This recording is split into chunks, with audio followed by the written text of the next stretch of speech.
I don't know why.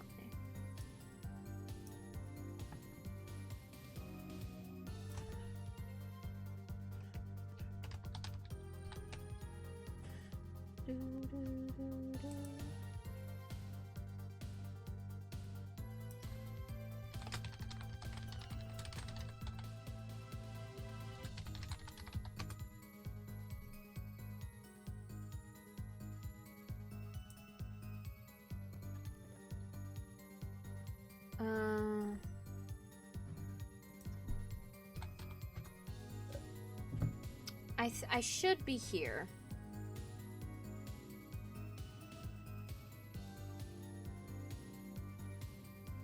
I'm texting my dad.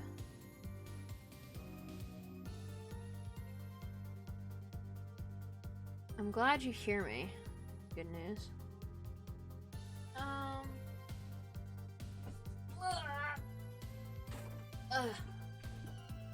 Yeah, it's just like on my stream it says 0 viewers.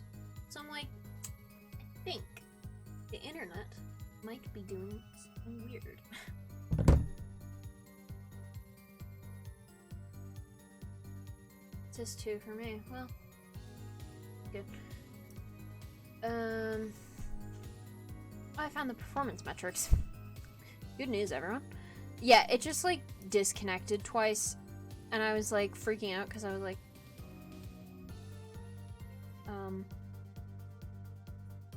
I don't want my internet to be going.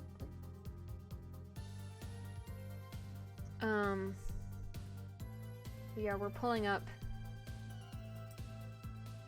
Stop dropping my frames. Stop this. Stop it. Ah! That is not at all what I meant to do. Hello?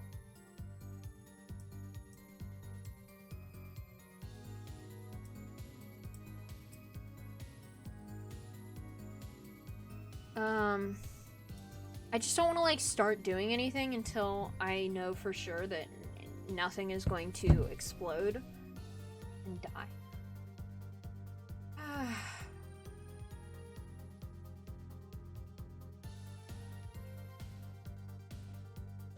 Ow. Did one thing.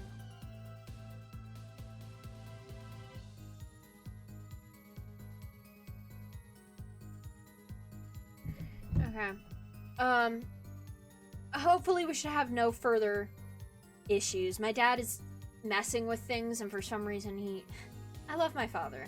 I do not love that for some reason he has been trying to fix the internet on Friday nights when I have told him that I'm trying to stream.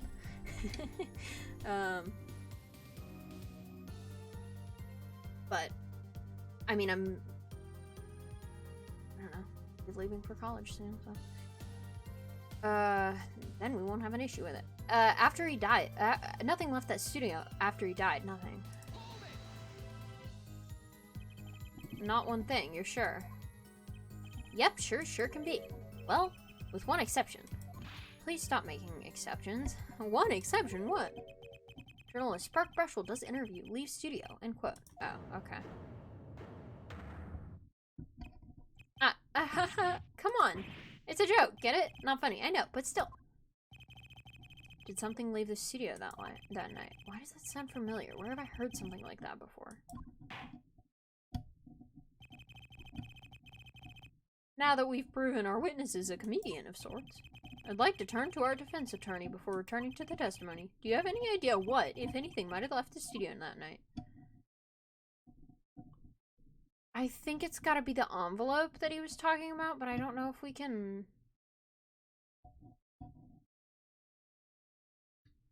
say so. I think one thing might have very well have left the studio that night, actually. Certain something that has vanished from the crime scene. By which you mean something other than our witness? Of course. Yeah. Don't tell me, Vera Misham. Believe me, any comic relief I might provide is entirely unintentional, L. Then let's see what you got for us, Mr. Justice. Well, this thing wasn't at the scene of the crime, so I can't show it to you. But I do have evidence that shows it could have been taken from the scene. Do I?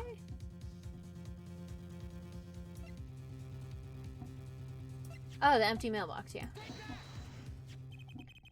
This is the only link between that studio and the outside world. A letterbox? What did Mr. Burchell just tell us? When he entered the studio on the night of the murder, the victim had just finished writing a letter. Yeah, I said that, and yeah, it was true. Furthermore, you went on to tell us that he put the letter in a yellow envelope and put it in this letterbox. Ah! But that very same letterbox was empty. In other words, that night, the yellow envelope disappeared. Ah, yes, intriguing. So an envelope has disappeared from the scene of the crime. Of course, this changes nothing. Huh? He has a point, Mr. Justice. It does change things. What we're trying to figure out is how the poison got into Mr. Misham. Is it really that important? Important that this envelope the witness says he saw disappeared? Well, if it did disappear, then something did leave the studio that night. Sorry. That seems very important to me. Very well then. The witness will add this to his testimony. You got it. I still think this fails to change anything here, Forehead. I wouldn't be so sure. The letter disappeared from the crime scene that night. This is exactly the opening I've been looking for. Is it? Why?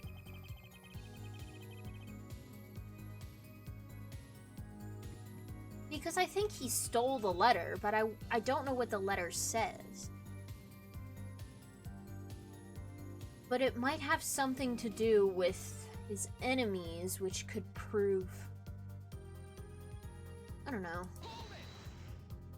Wait, was the light up... was that lit up? Nothing can be more studious than an envelope disappearing from that studio, and you were hiding that fact from us. Or, yes, well, actually. I don't argue that the possibility that a letter disappeared from that studio. But Herr Forehead, isn't there a much more serious question before us? Right, how Mr. Misham was poisoned, I know. But Mr. Burchell's testimony's changed, which means the fact of the case have too. And what he's told us means something entirely different now, I'm starting to think. Let's keep thinking, Apollo.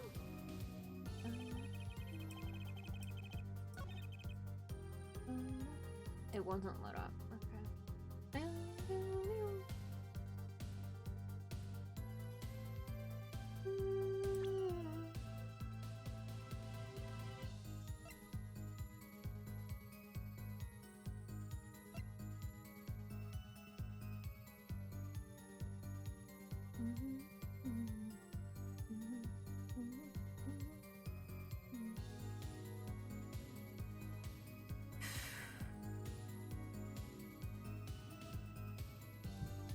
I'm zoning out, sorry. Because I'm like, I have no idea.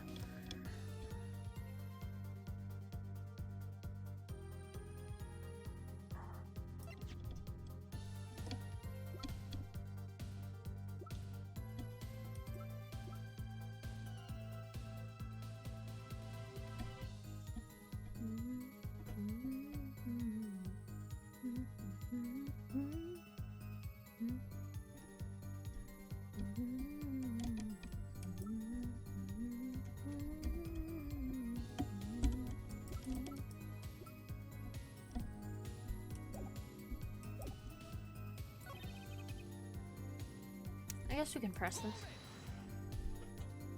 You say clearly as though it were obvious. But this claims that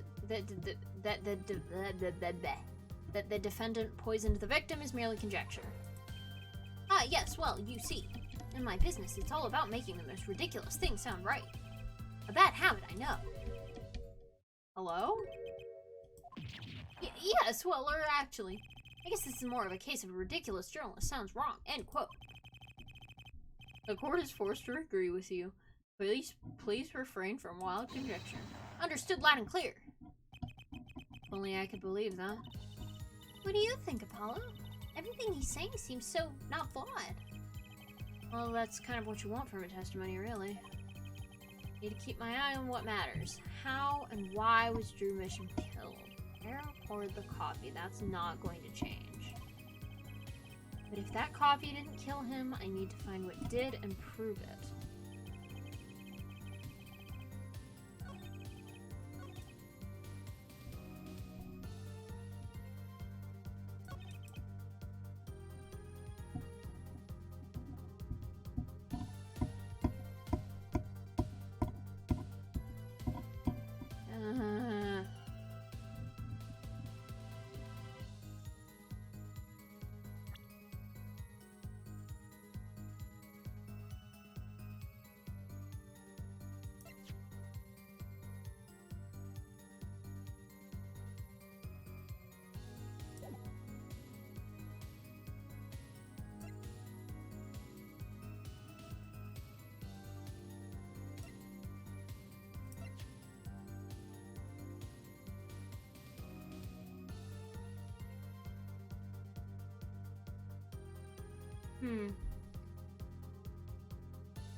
I do wonder if the letter or something had a troquinine.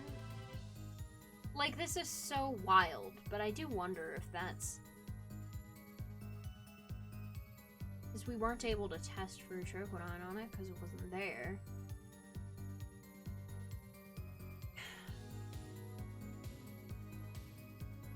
I guess I'll try it.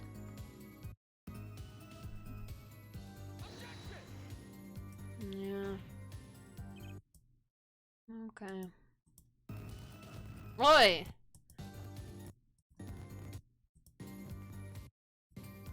That's better. You licked the gross sticky bit that makes the letter seal and it was full of poison. That's what I was thinking.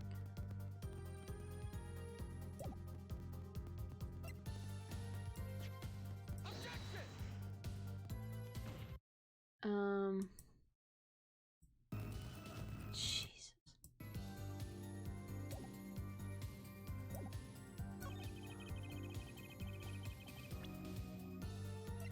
But I feel like that's such a weird... Yeah, that's not it.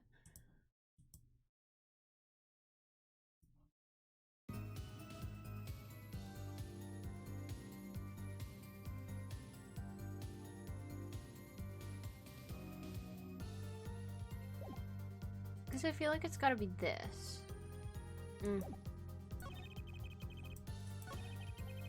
This statement, I mean.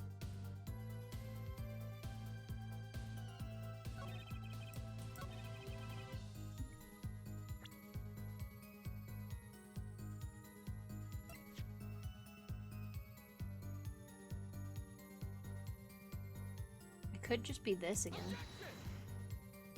It's... Yeah, it's not.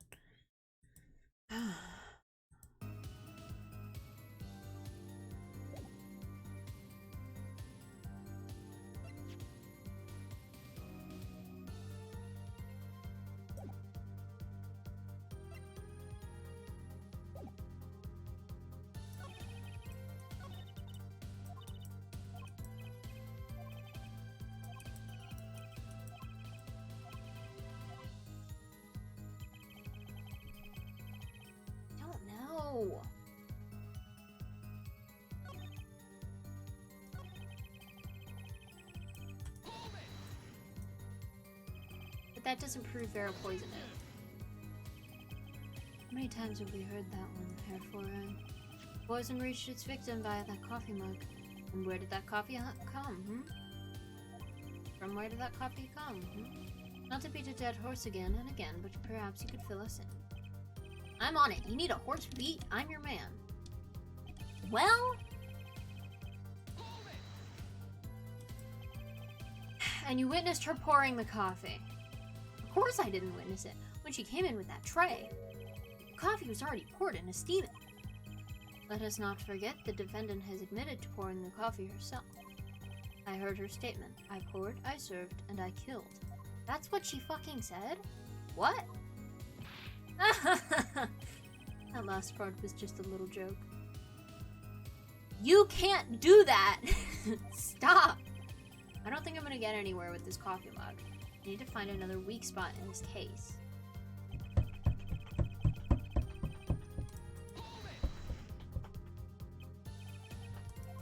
sure about that. Fabio should be removed from the court. I win by technicality. Yeah, we already... I don't have proof yet. Well, I guess I can...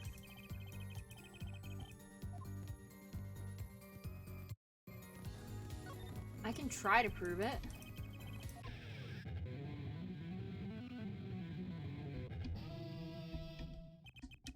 Don't, like... Don't condescendingly guitar riff at me. This is unnecessary. You do understand what we need, yeah? Proof, head or forehead. Not possibilities. Of course, and Prosecutor Gavin, I hope you understand. I'm ready to give you that proof. What did you say? I have proof of the disappearing envelope. I do?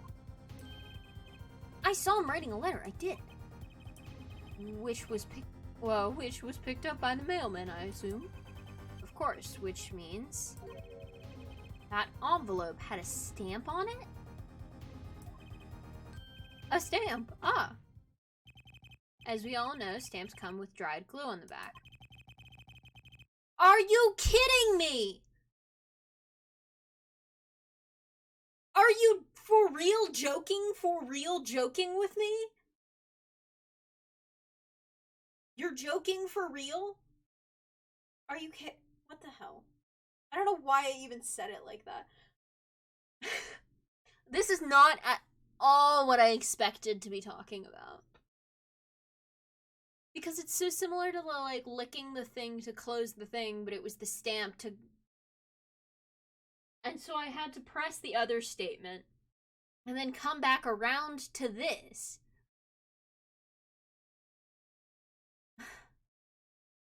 Okay. In order to use the glue, you have to wet it by licking the stamp.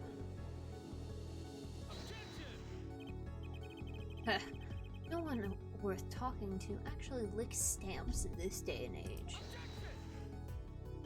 Even if you wanted to talk to him, you couldn't. He's dead, after all. Oh, you ready for a joke? Yeah, okay. We're taking a break, so you can do a joke. It'll be a short break, but you have to do it.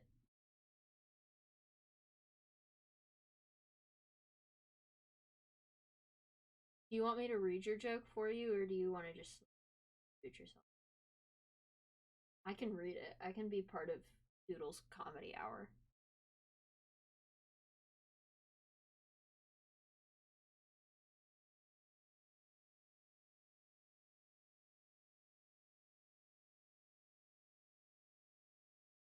Okay.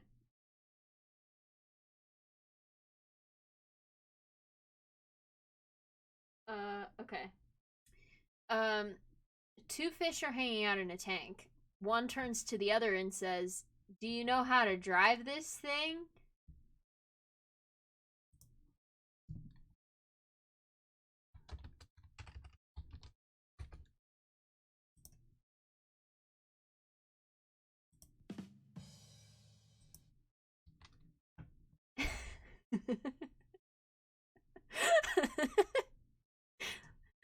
Incredible.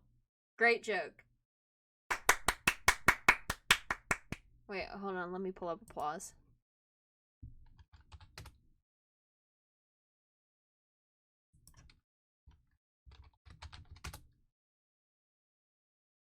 Not by Lady Gaga.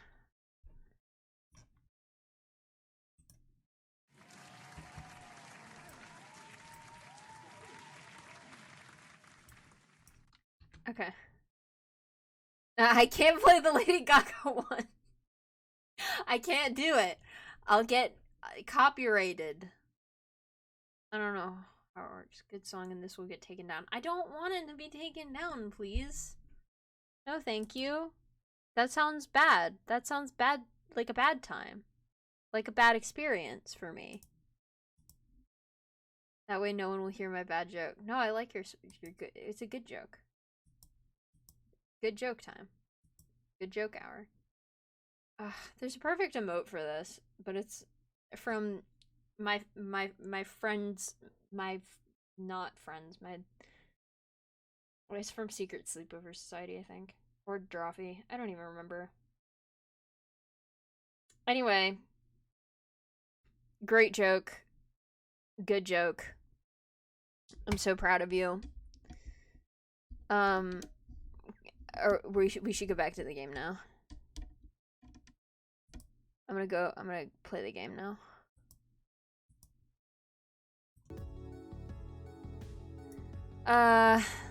Where'd my little thingamajig go? Thank you.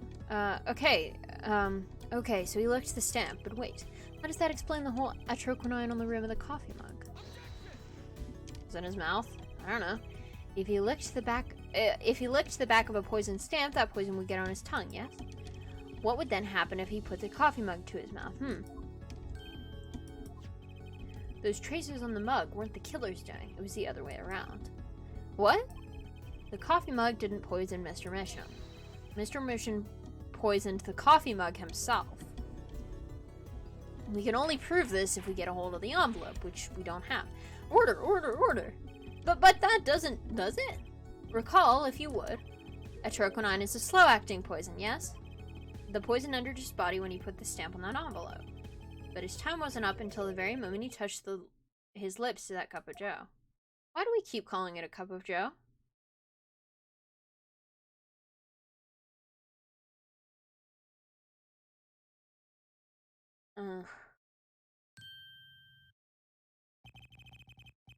You have something to add, Mr. Burchell? Uh-oh, his nose is picking up another scent. God, I hate it. As I believe I mentioned earlier. Well, that's the thing, see? After he put his letter in that envelope, Mr. Misham sat there searching his desk drawer for something. Yes, a stamp! A so-called postage stamp! End quote! Coughing caffeinated the poison so it acted faster. Yeah, it wasn't a coincidence at all.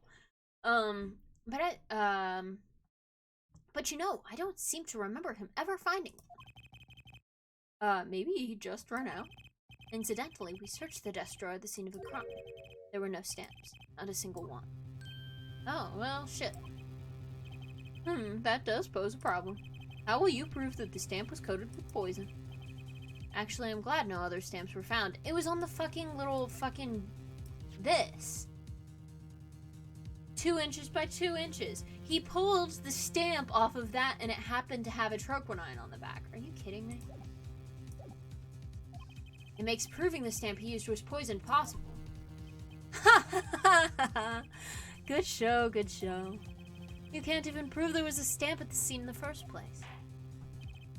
If he was out, why did he put it in the mailbox? That too. I don't know, just hope that the police mailman was nice. I would give him a stamp for free. Well, let's hear what the defense has to say anyway. Where's your evidence that proves the existence of this poison stamp? I'm not even gonna save. I'm confident. Well, that certainly is a cute little frame. And by little, I mean really little.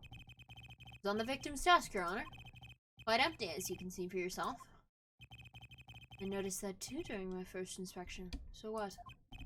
Ah, apparently you weren't as observant as you should have been. L. If I were a lawyer, I'd be like unbearable. I'd constantly be being like, L, you guys suck. You guys are so... get dunked on. You guys are so bad at being lawyers. L. Loser. I'd actually probably start crying as soon as someone was like, you're wrong. I'd be like, oh, thank you. I'm just trying to help. You see, when you saw this frame, it was missing something quite important. Missing something? Yes, a pale bluish stain on the inside of the frame. A atroquinine residue. What? Why wasn't I told about this? The frame is only 2 inches square. The face of that frame is even smaller. Maybe an inch wide at most. You aren't saying. What the hell? Oh, but I am. Tell me, what fits in such a small frame? A commemorative stamp, perhaps? Order, order, order! The poison stamp was in this frame. Impossible. Prosecutor Gavin. Why would he put something like that on his desk? Don't tell me he had it there so he could commit suicide if the mood struck. You know, can I say something? I had a thought, see? What, Mr. Bushel? And please stop jittering around like that. I don't like that he, like, grabs his boobs when he makes that pose. The victim was a forger, right? There's a lot of money in that line of work. Forger forges friends, makes enemies too, end quote. So the poison stamp might have been a murder weapon aimed at him. Please stop! It's so, like, condescending. Oh, rich, that's rich. Leave the ridiculous flights of fancy to the Gaviner's song lyrics, please. Oh. Finally, something we agree on.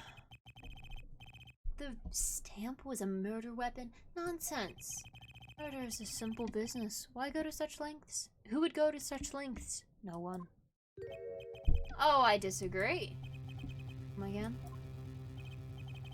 Recall, if you would, the victim's reclusive lifestyle. True mission hid from the world. He avoided meetings. His only contact with the outside world was the mail. The mail? Now, if you wanted to kill someone you couldn't meet, but you knew read letters, do the Gaviners still exist after the murder that one guy did? I don't even know.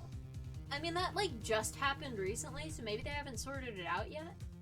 But, like, I mean, I guess they could just get a new member, but, like, the requirement of being in the Gaviners that I think there is of, like, you have to be able to play an instrument and be in the police force or the law force is really... You're not gonna get that many people who do that, I think. But, I don't know. I guess they could get another bassist or guitarist or whatever. Now if you wanted to kill someone you knew you couldn't meet but you knew read letters, stamp would be the perfect weapon. Ridiculous. Where's your proof? I want proof. Show us evidence that this poison stamp was sent to him as a murder weapon. Might not have evidence, per se. Things are finally starting to come together. Well, what is it, Apollo? Your fists are trembling. I think I know what happened. I don't believe it, but I can see it. I think I know how Mr. Mission was killed. I sure don't! Well, fill us in, Mr. Justice. Fill us in, Mr. Justice. A certain piece of evidence points to the truth, Your Honor. I can show you how someone with the intent to kill... I can show you how someone with the intent to kill sent Mr. Misham the stamp of death. Did Phoenix kill him? I sure hope not.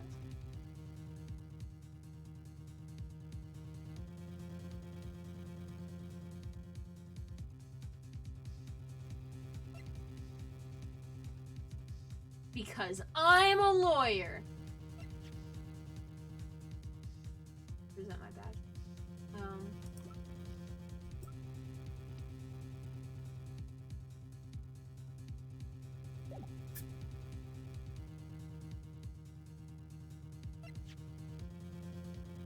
I don't actually know the answer, but I think that it might be this because it has the address, but that's the only thing I can think of. This badge proves I'm never wrong.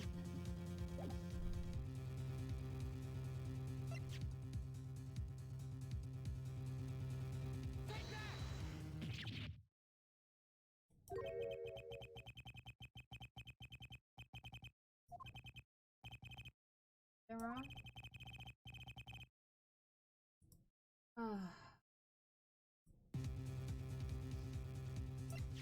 I mean, someone could have put it in the letterbox.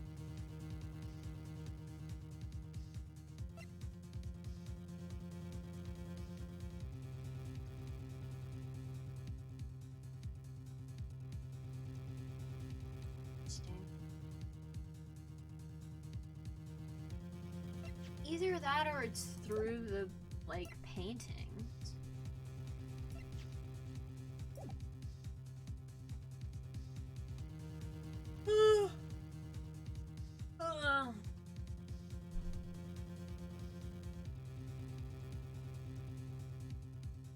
I don't know the answer. I don't know the answer.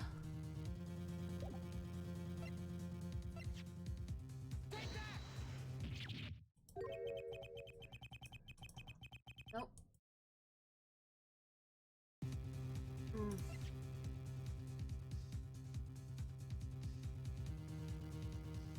It's not that. That.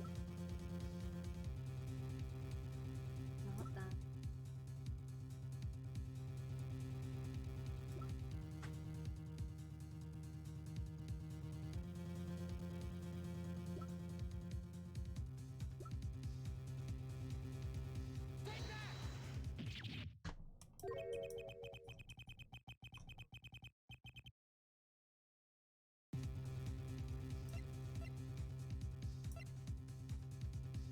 I don't know the answer. No, I don't know the answer.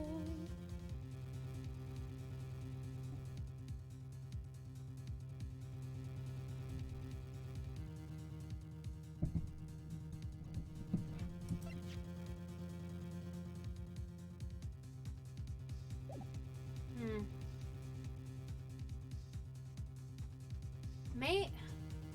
Okay.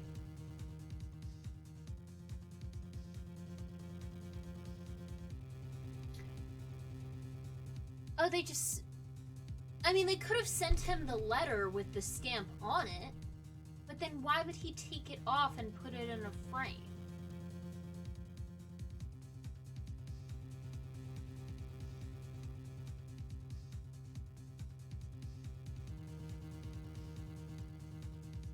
I mean, that's the only piece of mail we have, so I guess if that... Oh. All Justice is such a good attorney to do is control over space. Due to his control over space-time, he demonstrates this ability whenever he says something dumb. Yeah. Yeah. No, he just can time travel and, pretend that he never says anything stupid ever. And yet, somehow, I still lose health during this game. I mean, I don't particularly like to save scum, but, like, I also am bad. Like, I fully didn't figure out that it was, like, they just sent it to him as a stamp on an envelope for, like, 5 solid minutes there.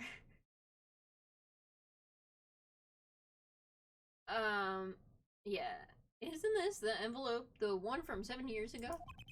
Think about the text of the letter again. I've deposited $100,000 in the coordinated. Send receipt with. There were 2 pages in the envelope. This was page. Oh. Sign the papers and send in the enclosed envelope with the enclosed stamp within 3 days. I forgot to read the letter again. I'm an idiot. God damn it. It actually does make sense for once in my life. They literally enclosed him a stamp laced with atroquinine to kill him 7 years ago, and instead of doing that, he was like, let me put this stamp on my desk. What the hell? Okay.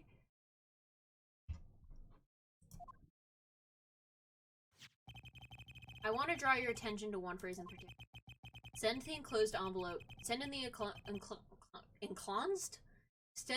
Send in the enclosed envelope with the enclosed stamp within 3 days. The enclosed stamp, Your Honor. Ah! In other words, if I have this straight, the stamp, poison on the stamp, lick, lick, gasp, end quote. Now, what if he had done exactly as the letter asked? He would sign the document, put put it in the envelope and put the stamp on it, right? Then he would put it in his letterbox. 15 minutes wouldn't have elapsed between affixing the stamp and mailing the letter. But the clock started ticking, and when the time came, he drew his last breath. And the murder weapon would be taken away from the scene.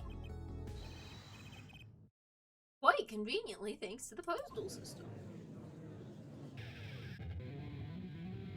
This is all assumptions, and you don't have any concrete evidence. I was right. Such a splendid imagination you have, Hair Forehead. Let me confirm one thing. So, this poisoned stamp was inside this envelope 7 years ago, huh? Is that what you'd have us believe? Really? Well, it's a little bit of a stretch, but there's a possibility. Yes, very small possibility. How small, I wonder? A poisoned stamp in this envelope. The stamp that became the murder weapon. How do you intend to prove this seeming coincidence? Well, it was 7 years ago and we don't even know who sent that letter. No return address on it. And your answer is silent. See? Very well, I move to.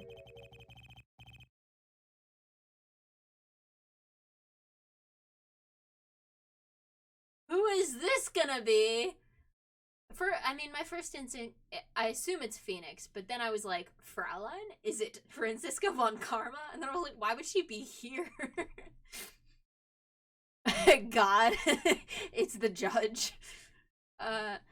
It's not nice to pick on the Fraulein, Clavier. Hello?!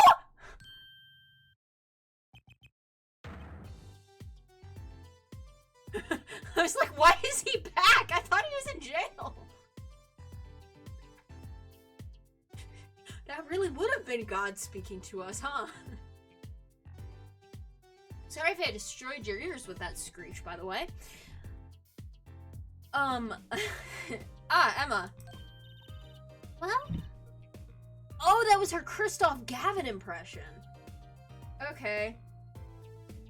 I mean, my Christoph Gavin had a freaking British accent, so no, you didn't sound like him at all. Well, like my Christoph Gavin impression, did I sound like it? Don't quit your day job. Don't you have a crime scene to be looking after, Fraulein Detective? Someone had to come dig you all out of the mess you're making of this case. Mess? You know, none of this would have happened if you just trusted in science a little more. You can find out if that stamp was in the envelope, easy. Care to explain yourself, Fraulein Detective? Glare me all you want, but science is on my side. It's all in the residue, right? That's right, the poison detection spray. Yeah, I thought we would, like, obviously do that. Like, I don't know. Produce the red envelope at once. You can open it on the authority of the court. Huh.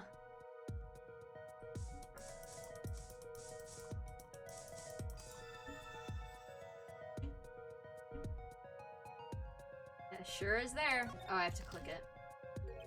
It does remind me, though, that opening other people's mail is a crime, and that's why we didn't open it, and that is why we needed the authority of the court to open this dead man's letter. That's interesting, actually. Well, would you look at that? No mistaking it. That's a troconine residue. I don't believe it. A murder weapon from the past. Now, 7 years later, it bears its fangs at last.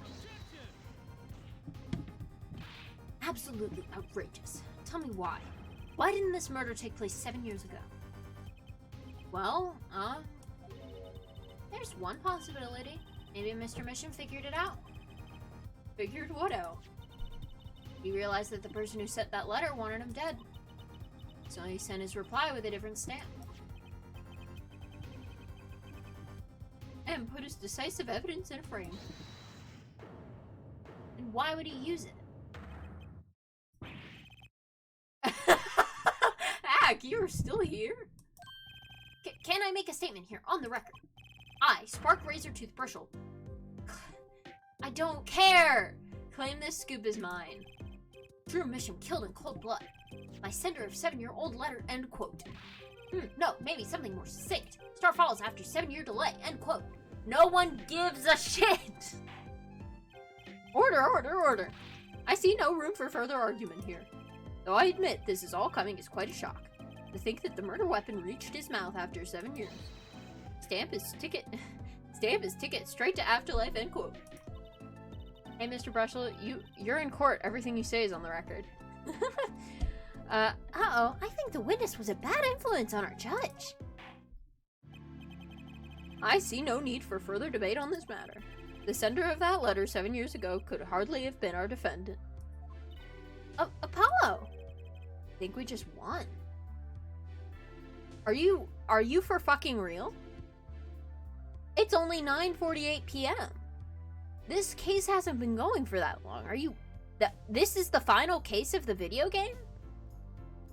I fully don't believe it. I'm like, disbelief. There has to be more, right? There has to be more, right? Very well. This court finds the defendant. I was fucking right.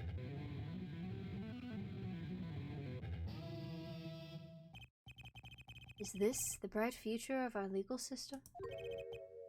Prosecutor Gavin?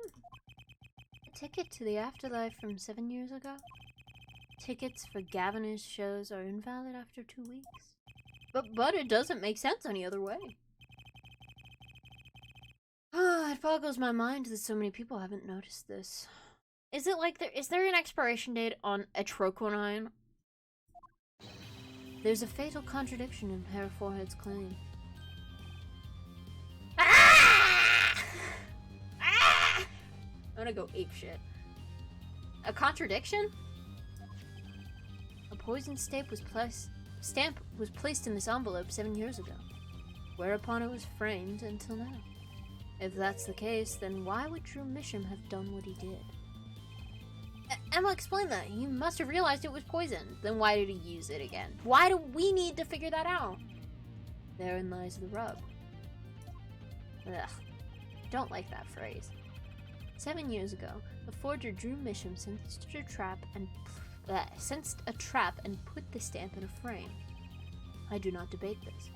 But this begs the question. Why, 7 years later, did he use that stamp on the night of the murder? Really, you don't mean to suggest that Mr. Misham simply forgot?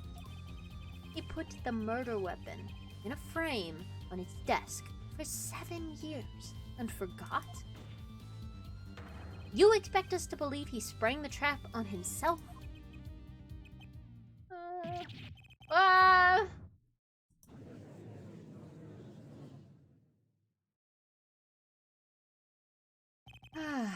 While I admit this is all quite shocking myself, it does seem highly unlikely that he would fall afoul of a trap that had been sitting on his desk for 7 years.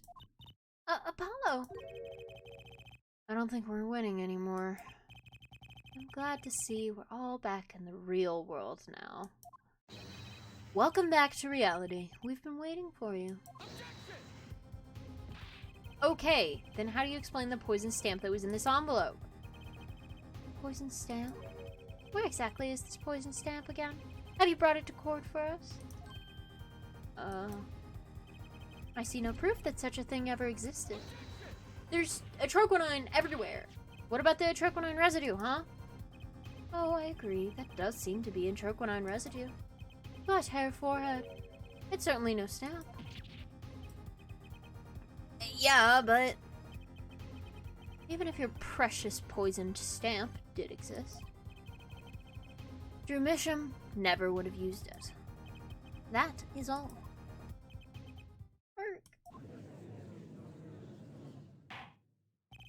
I believe we've come to a conclusion again. Apollo! Were we wrong the whole time? I can't believe it. The poison traces match up. It can't be coincidence. Hello? Why am I dropping frames all of a sudden? Where are we going? What's going on? Hello? Stick with me here. Stick with me. Bruh. Just gonna keep going and hope that it's fine. I'd like to bring some closure to this issue sometime this year. Mr. Justice? Yes, Your Honor. Let's review the facts and see where we stand. 7 years ago, Drew Misham received a red envelope. There were traces of the poison atroquinine on the document inside that envelope. A similar trace was also found at the crime scene, on this tiny picture frame. The defense has indicated the possibility of a yellow envelope. An envelope left at the scene of the crime that left the scene of the crime with the poisoned stamp on it. Yes, but even if this envelope contained a poisoned stamp, and Drew Misham, knowing this, put it in a frame, he never would have used that stamp. I'm afraid you're right, which means there is a fatal flaw in the defense's case. I haven't been on the wrong track this whole time, I'm sure of it. The traces of atroquinine, the envelope, the frame, and Drew Misham's mysterious death. They're all connected somehow. Well, Mr. Justice, do you have a conclusion for us? The defense stands by its case, Your Honor. We've seen that the logical outcome of this evidence makes no sense, which means that one of our clues must be a fake. Oh. Ah, fake clue. Fascinating. If we find this fake, your wild fantasies will prove reasonable. Quite reasonable, yeah? The fake clue that's thrown us off the poison's trail.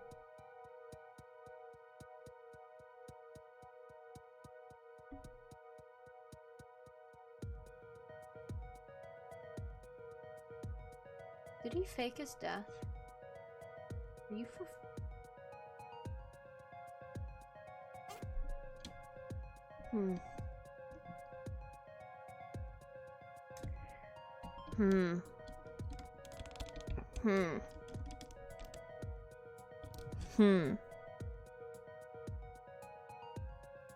So let's go through all of them. Right? If the red envelope is fake, then the message that he received probably said something different.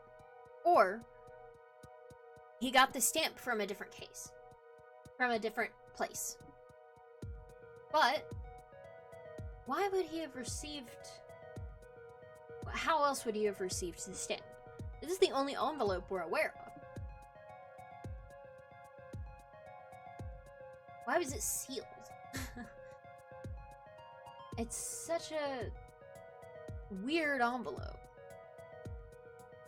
I'm not quite sure what it would mean. But he would have no way of getting the stamp otherwise, so I don't think that's the problem. If the frame is a fake, then that would mean that he was keeping this stamp somewhere else. Maybe he left it in the envelope. And why was it sealed? How was it sealed again after? It seems like he hurriedly used the stamp and then... Hi, you're back. We've decided that because this makes no sense, one of the clues has to be a fake.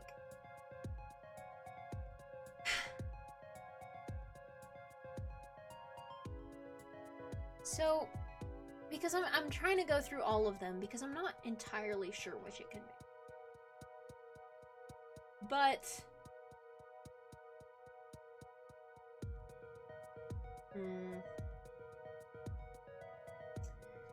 Because if it's the red envelope, then that would mean that he got the stamp from a different place. Perhaps with a different envelope. But then we didn't find that envelope at the crime scene. So... It does make me wonder. I mean, I still thought, you know, that he could have just received the stamp on a frame as a gift, which is a weird gift, but who knows? But that doesn't really ensure death. That doesn't ensure he'll ever use it. So I don't really think the red envelope is fake. The envelope, because it makes an active crime scene, not a 7-year-old one, plus it's red, so we would notice it. Yeah, but how else would he have gotten... Like, there was no... Unless, like, this is a fake, and there's a real one that we don't have. Well, because I was thinking, like, for Drew, it could be that he faked his death. He could have planted... He could have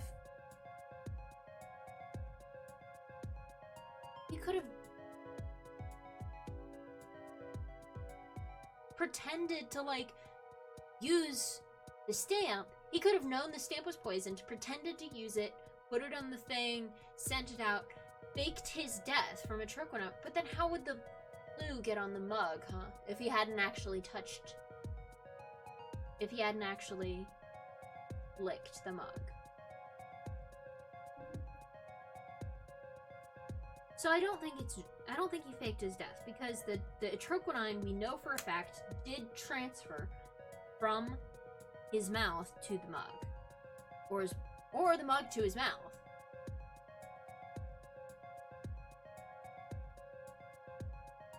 But it was still, it was on the mug. So, the envelope or the frame? The envelope, we don't have another... Why is he named Apollo? I don't know. Good name.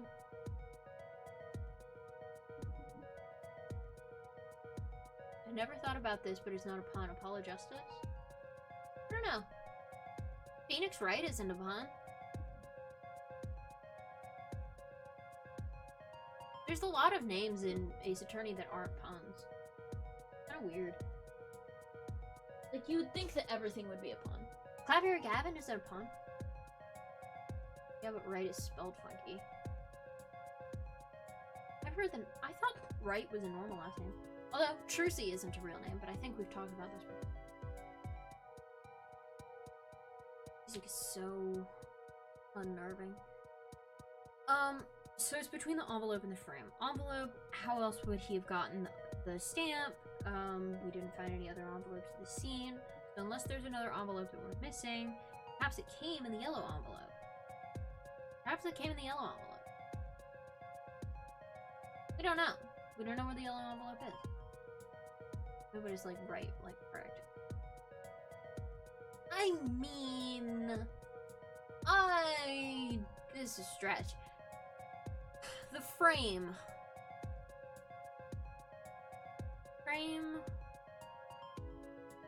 Because he could have just never put the stamp on the frame. He could have left it in the red envelope, taken it out to use it, and then resealed the red envelope?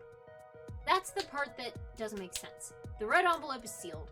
The stamp had to have been taken out, and then this envelope had to have been sealed again. Maybe that's why it's a fake. Maybe there was another envelope. Maybe that's why the red envelope is fake, because it was sealed. How would he have gotten the stamp out of the sealed... I think the red envelope is the best thing we've got. Unless it does turn out to be, like, Drew Misham faked his death, which would be fascinating, but I just don't have a logical way to go about it right now. And I like your reasoning about it makes it an active crime scene, not a 7-year-old one. Because it makes a lot more sense that he would receive a letter, get a stamp from it, and use it without noticing. Sure, but remember to let Apollo save by his time powers. Yeah. But then that implies that the frame is real, right?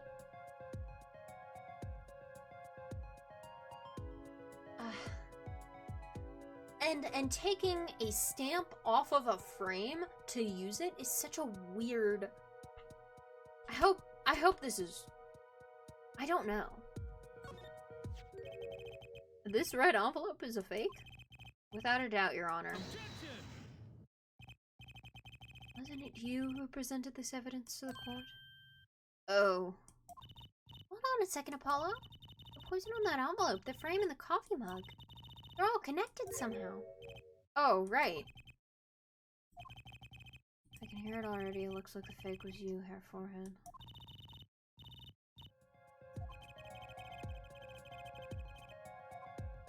Was there no... There was no repercussions to that? Hello? Okay.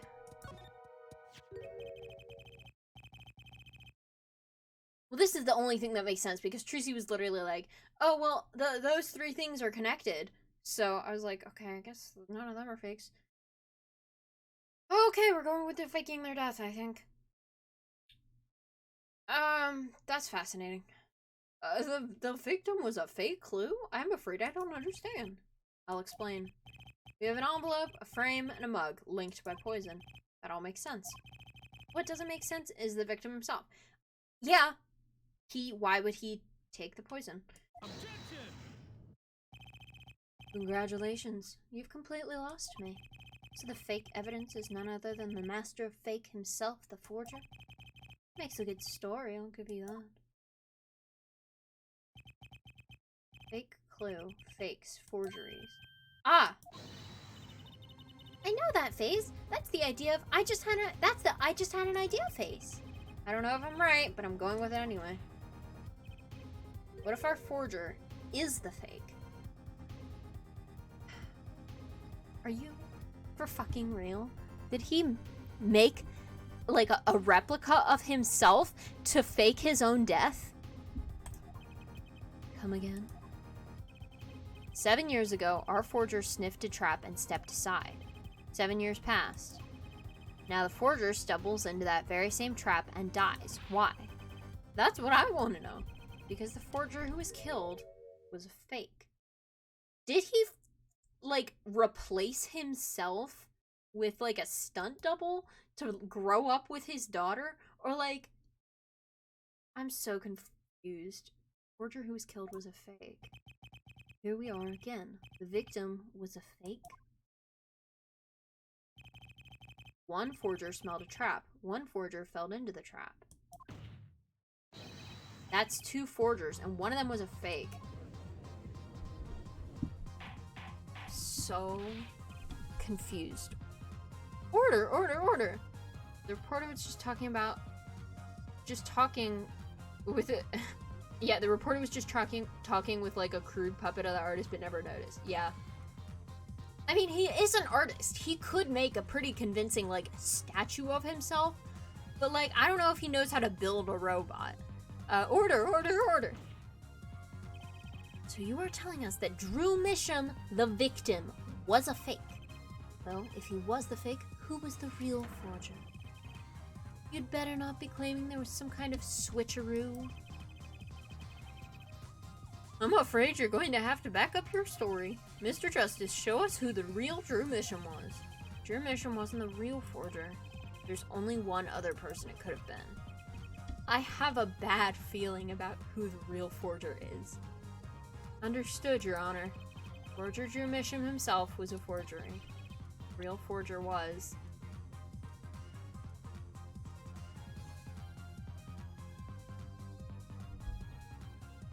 It was Don Tigre! Oh my god!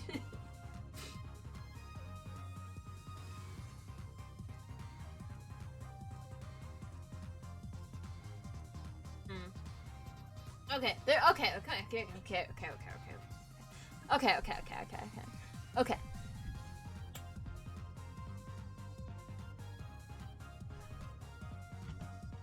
I'm thinking, right? 7 years ago. There's a definite link to Phoenix right there. He was disbarred for using false evidence.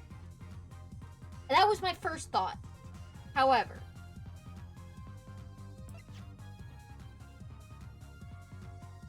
could be Vera. She's also an artist. I don't think it's the journalist. I know there's the magician guy who's good at fucking magicking. I think I'm overthinking this. I think it has to be Vera. because they were in isolation together for several years, but she would have been 12 7 years ago. 12? Forging evidence when she was 12? Receiving $100,000 when she was 12?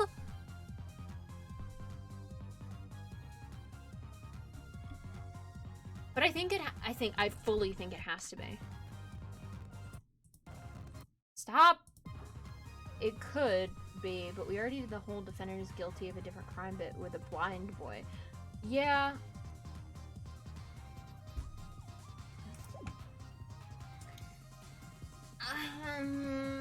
But she's in the house, right? She's in the house with them.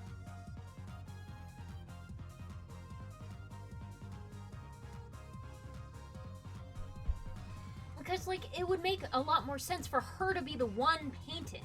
To be the blind piano boy again. Yeah, Maki comes back for this case. She's in the house painting. She's been the one painting this whole time. And her father takes the credit for it. But to be doing that since she was 12 is just such a stretch in my head. But, like, he receives the mail and then forces his daughter to do it. Which is weird. Wild. But I think it's the only thing that, like... There can only be one explanation, really. The real identity of the forger, known as Drew Misham, is none other than his only daughter, Vera Misham. Knew it. Order, order, order! Mr. Justice, this is going out on a limb even for you. Kinda agree. I mean, Vera, a forger? Let's consider it before you write it off entirely. If you look at the paintings in the studio, one fact becomes quite clear. Forgery had been taking place in that studio for quite some time. The forger wasn't caught in that trap 7 years ago. This can only mean that the one who wasn't caught in the trap was... That can only mean that the one who was caught in the trap wasn't the forger. Well, actually, that does make a certain kind of sense. One more thing. Only 2 sets of fingerprints were found in the forger's studio. Drew Misham's and Vera Misham's. If we know that Drew Misham wasn't the forger, that leaves only one possibility by process of elimination. I was right. The forger was Vera Misham. Well...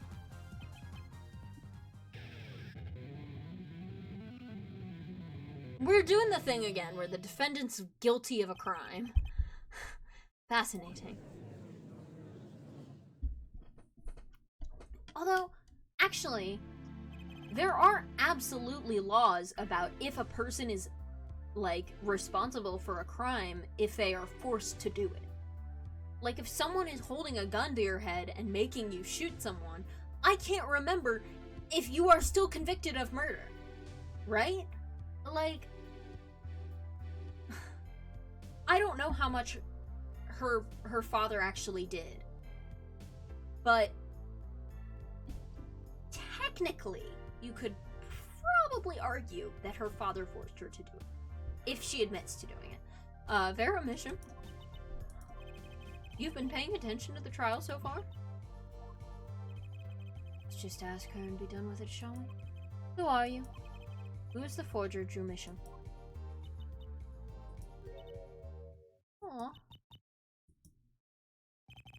Was that an expression of emotion I saw on her face?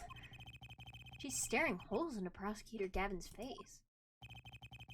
I'm used to be... Ew. I'm used to being stared at by Fraulein's, believe me. Though they usually talk to me too.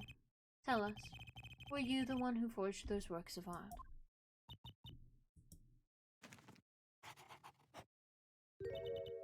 Ha! Oh my god! Yes.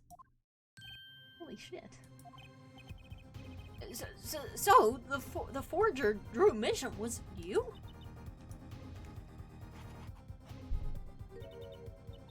Yes, it was me. Oh my god. I was fully not expecting that. Oh, that's a crying face. Aww. What? What? I haven't seen this character yet, but she's great. Yeah, she fully, like, doesn't talk, like, at all. And then just recently she was like, actually, I can draw a smiley face. Pretty freaking cool. The court was in an uproar and it wasn't coming down. We had to break for a 10-minute recess.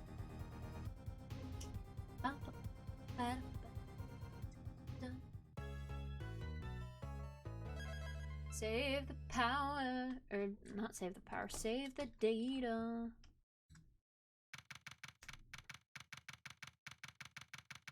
Okay.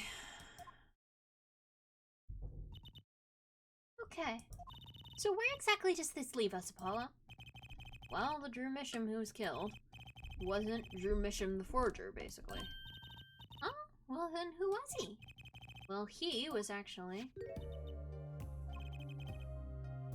doing your nails. So... Oh, I got confused there. The forger was actually doing her nails. So you really made those forgeries?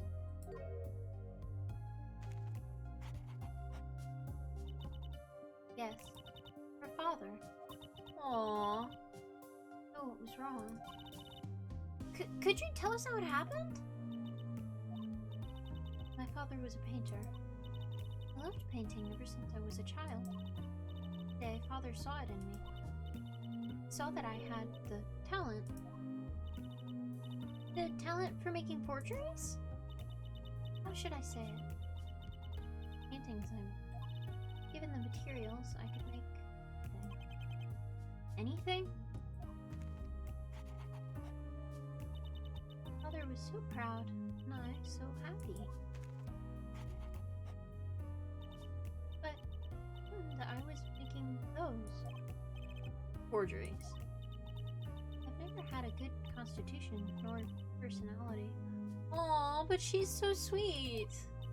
I know very little of the world outside my door. Now, because my father is... Do you know about this red envelope? Or do you know about this red envelope? Man, she's burning through her sketchbook. Yeah, for real. I assume that she just kind of uses the same few pictures. I don't know why they have her like sketch it every time. I remember that envelope. It was some time ago. Ooh. Ooh. So you were already creating your works back then? It started when I was only 12 years old. Oh my god. So the one who figured out that the stamp was poisoned, that was... Mr. Justice, it's time to the courtroom, please. No. Alright, out of time. Wait, Vera, just one more thing, please. Those 3 paintings in the studio. I did those as part of my work. Right. See, we checked them out and we saw what was underneath. We saw the rest of sketches underneath those 3 finished paintings. Oh, right. I see. Justice. Yes? Father, we knew of you. Both of you. Phoenix and I? Your late father? I was watching, gathering information. All about the Wright & Co. law offices. Why? But lately we're not doing just law. Tracy, shut up. Yes, you do tricks, gags to amuse, and play piano. Well, they're not really gags. Yet when Father heard you had resumed the legal business. How pleased he was. Oh, that's so ominous. Who was Mr. Misham? How am I supposed to know?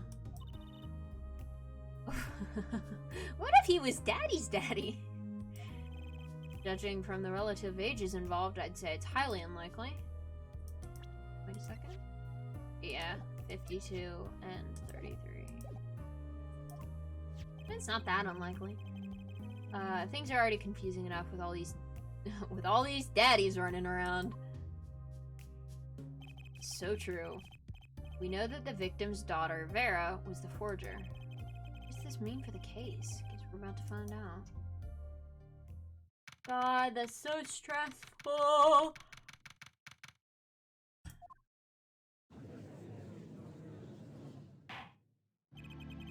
Board is now back in session. Aww. Vera seems pretty tense. Practically chewing your fingernails clean off. Perhaps you could be. Why is my voice doing that? Perhaps you could tell us. Perhaps. For Christ's sake. Perhaps you could begin by telling us how it all worked. How did you set up this Drew Mission Forger persona?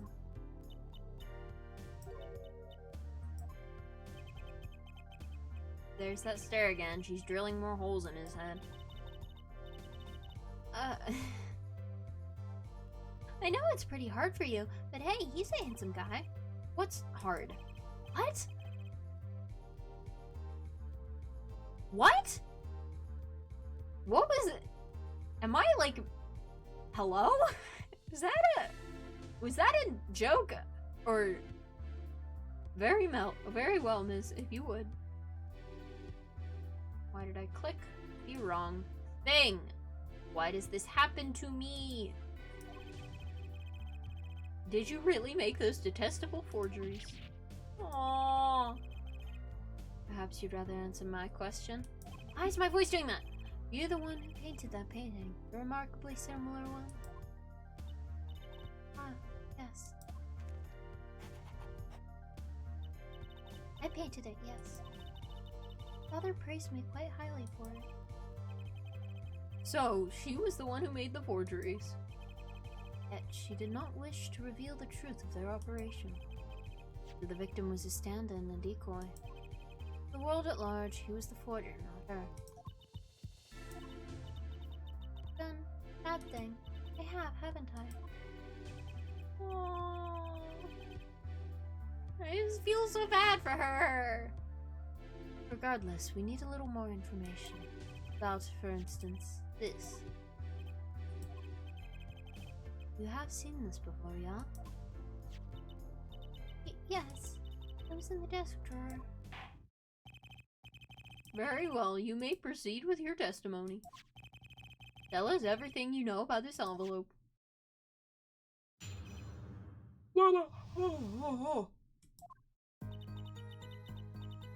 Created things and Father sold them. This envelope came after my first work. That was other than a painting. Father handled the deal, all of it. I received the stamp that was in that envelope. It was after that job that we moved to the current studio.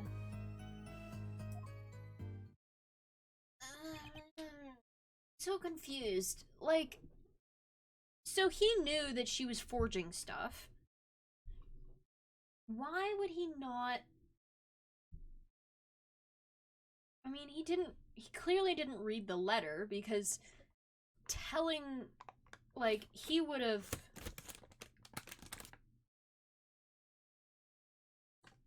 If he had read the letter, he either would have, like, sent the return letter, or realized that it was a scam. There certainly was much of great interest in your testimony.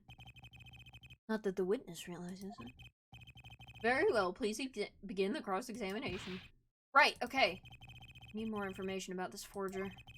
This Drew Misham.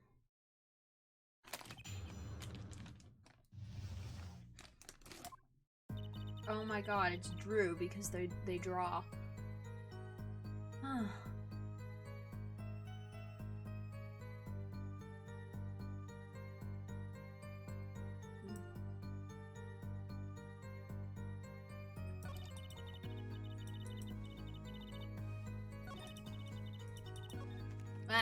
Go back.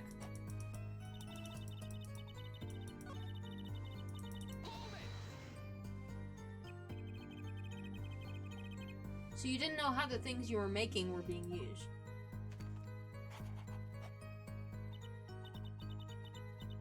Enjoy painting very much. I think I understand.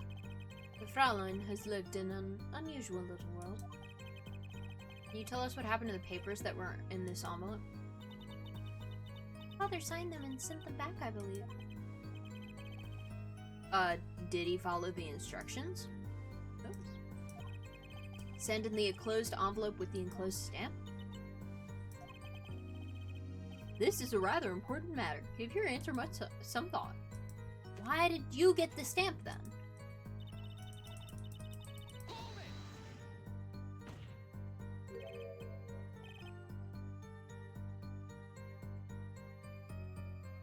What do you mean you received it? Sorry about that. Did I do something wrong? You didn't use that stamp because it was dangerous, correct? Deadly poison on the back. Atroquinine. A moment, Herr Forehead. You can't force an answer on the witness. Now then, perhaps. You would tell me, Fräulein Vera? Why did you receive the stamp? Is something wrong? It was beautiful. Ah, you mean it was one of those commemorative stamps? Yes, I think it was. So you didn't know about the poison?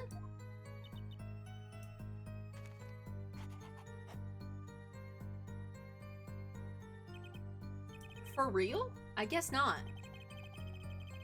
So the trap failed by chance, by mistake, thanks to this commemorative stamp. Quite the close call. That's so weird.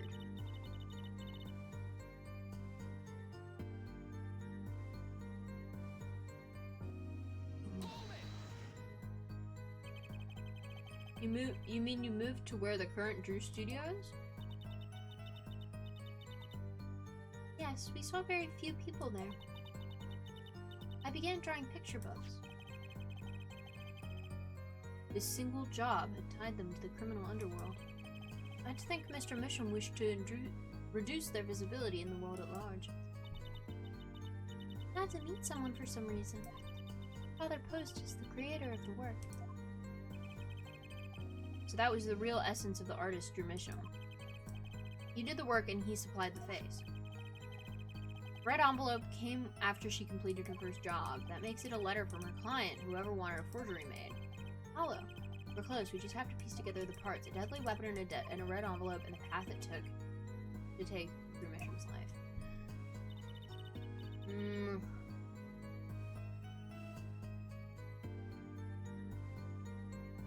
I don't believe that it failed by chance. I just can't believe it.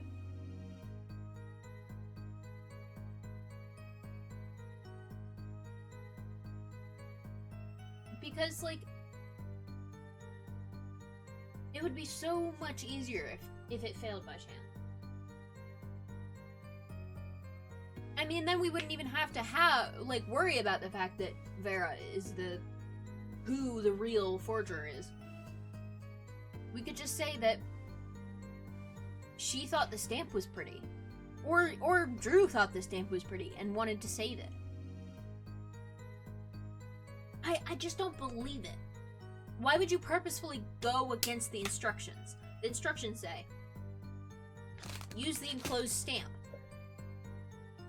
And just for chance, just out of chance, for some reason, they were just like, the 12-year-old thinks that the stamp is pretty, and because this 12-year-old is doing the work, we're gonna ignore the instructions in the envelope sent by this person who, you know, has dirt on us because they know that we created a forgery. What do you want from her? It was a pretty stamp. I just can't. It's dangerous, you know? Like, what if they find out, like, oh, you used the wrong stamp. I'm going to come kill you now. Who are you to dunk on this child's hobbies? She likes stamps. I simply just cannot believe it.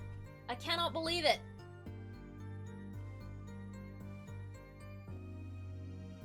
I don't know why she'd lie, though.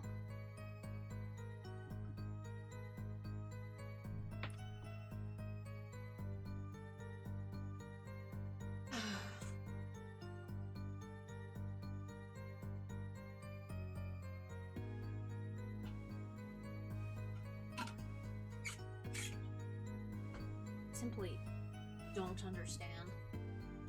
What evidence do we have?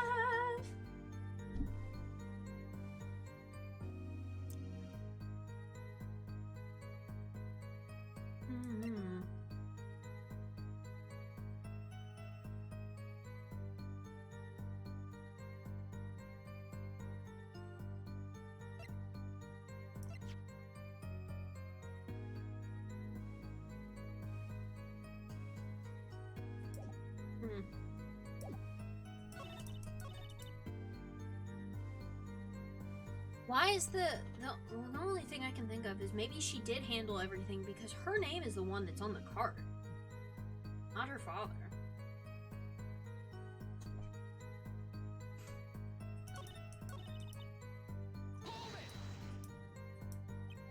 So these things you were making are, you mean paintings identical to other paintings, right?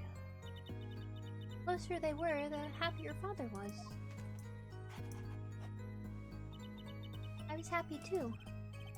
Still, you're quite young now. When did you begin this work?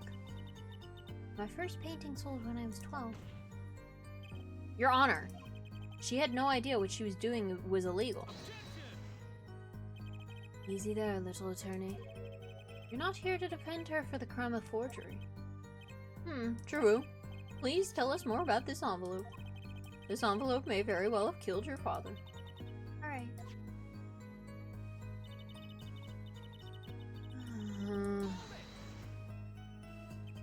By other than a painting, you mean you'd only done paintings up to that point? Yes. But Father had a realization. He noticed my talent extended to making things other than paintings. That's why there were all those weird machines in the workshop, though. That makes sense. For instance, a letter someone had written, or a fingerprint left on upon a cup, or a signature on a document, a seal upon a letter. None of this makes her sound very innocent at all. And the $100,000 promised in this letter was the start. The beginning of a new industry for Drew Mission. A new industry? The creation of items to be used in criminal proceedings. Forging evidence, in other words. Uh-oh. So, you really didn't know anything, did you? You had no idea how much danger you were in.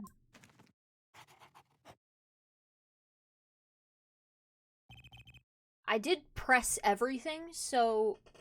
And now there's a new thing coming up?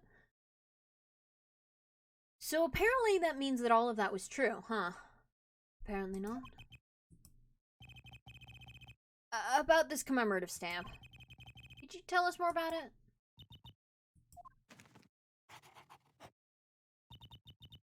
It's very pretty. And more than that. Yes? It was a picture of people I liked at the time. This is something new.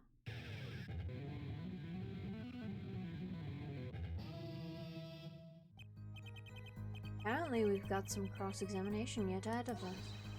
You would be so kind as to continue your testimony, Fraulein.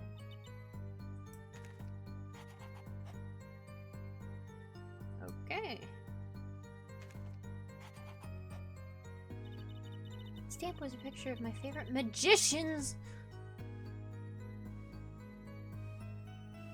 So I kept it.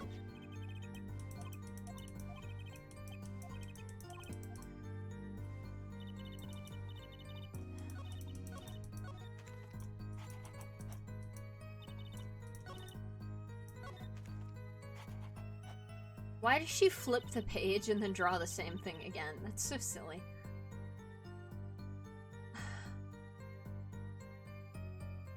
And who were these magicians, my love? My friend? Magicians? Love mysterious things, I always have. Even though she fainted when she saw Mr. Hat. She hates trees and loves wasting paper. Yeah. I guess. You're confusing mysterious with freaky. Mean! Father took me when I was very young. It's a great magic show. I loved it so much. Aw. See? Isn't magic great? Fine, great, yeah, sure. No need to get all excited. Apollo! Indulge in Trucy's interests right now! I like Trucy! She's nice. And she's sweet. And she's allowed to like magic. Okay? Jeez. But the magic troupe we saw disbanded soon after. It's quite sad. Did she just say what I think she said? Yeah, it's obviously the Grammary troupe. Magic troupe. Now where have I heard that before? Red envelope came after she...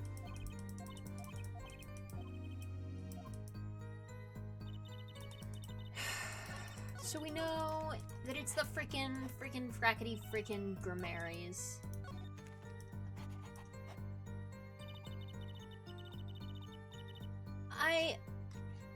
I'm not sure if this... Because this doesn't have a contradiction, but I do want to, like... I do want to be like, hey, is it the Grammary troupe? Yeah. Those magicians you liked, was it this bunch?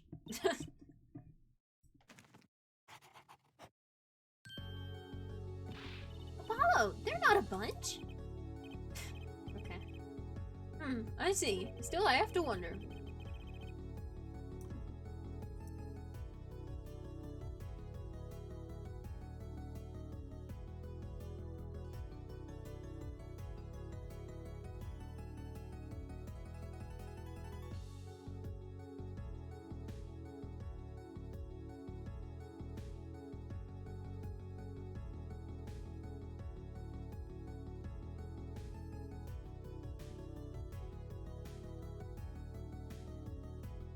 Sorry about that.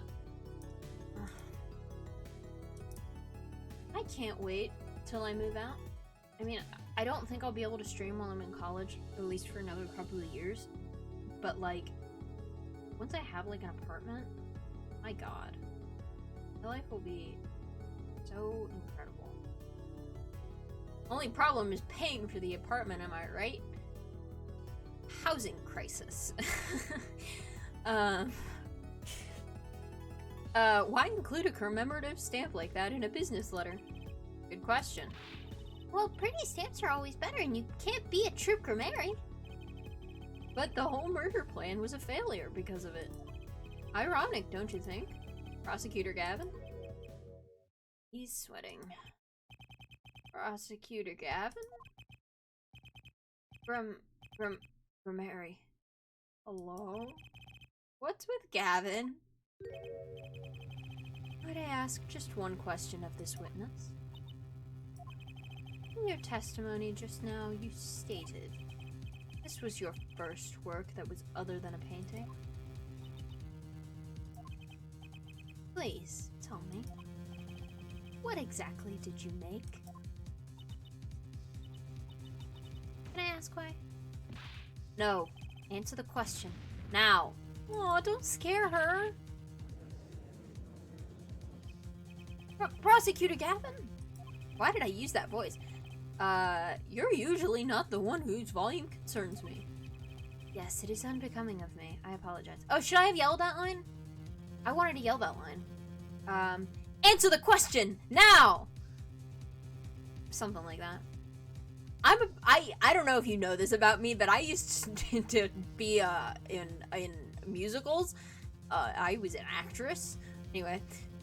Yes, it is unbecoming of me. I apologize. I can't believe Emma was here and I didn't ask for the Beaver voice. There was no Beaver voice last stream either. So I'm not. It doesn't mean that you get more because it is only one per stream. It's just a shame, to be honest. But I must know. Please, Miss Mishram, tell me. Was a book. A single page in a book. A book? Please be more specific. Hey, what's happening? was a handwritten book. Like a diary.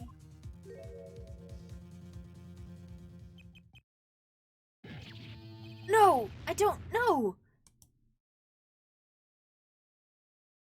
That was the wrong accent, too.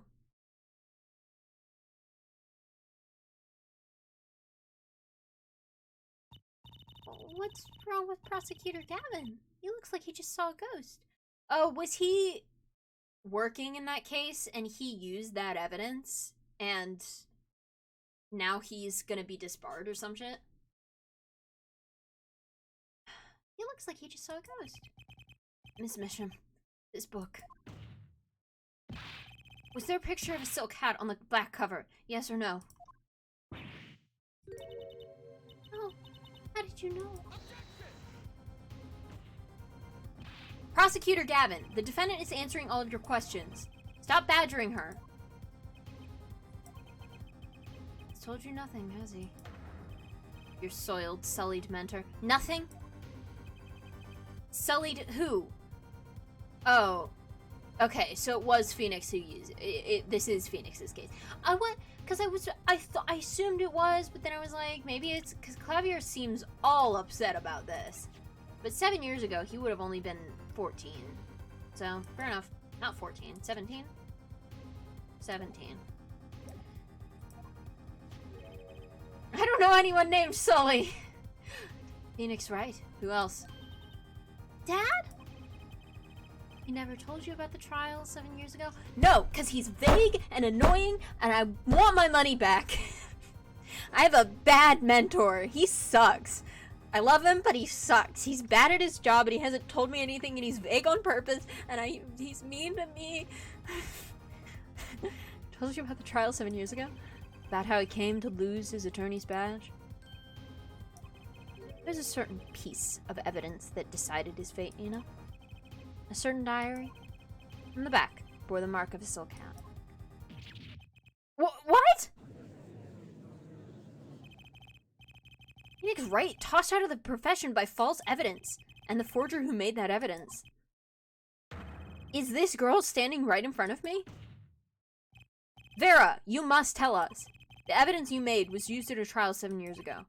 Who asked Drew Misham, you, to forge that evidence? For all of our sakes, who was it? This isn't related to anything anymore. This isn't related to... I'm pretty sure we figured out that she's not guilty of killing Drew, of killing her father. Why is this necessary? Why are we doing this in court right now? What's happening? What, for all of our sakes? This is just for your own interest. What's happening? You guys are harassing our little friend now. Please stop. Yeah, everyone's harassing Vera.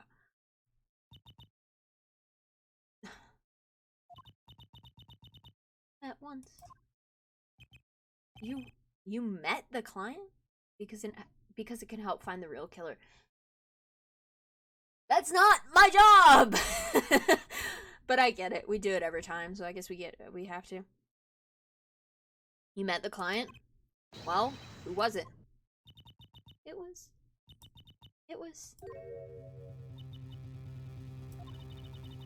What's going on with Vera? She's staring at Prosecutor Gavin's face again. Oh, was it Kristoff? Yes. That's why she's been staring at them all of it. That's why she's been staring at him the whole time. Ugh. Yes. Yes, what? Is there something about me? I remember clearly. I remember who gave me the book. The diary. Who was it? A choke? Vera! No! The...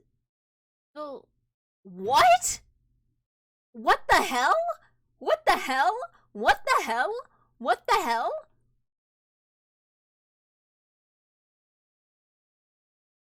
Okay, defendant Vera Misham condition unconscious. Acute atroconine poisoning.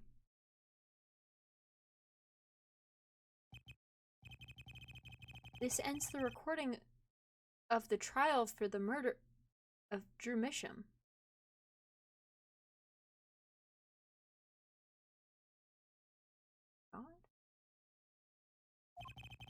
Vera Misham was, during the trial, poisoned by an unknown assailant. The dosage was just under the lethal amount, sparing the defendant's life. Thank God. She is currently in intensive care and is not to be disturbed for any reason. Very simple case at first glance. Until it finally began to show its true colors.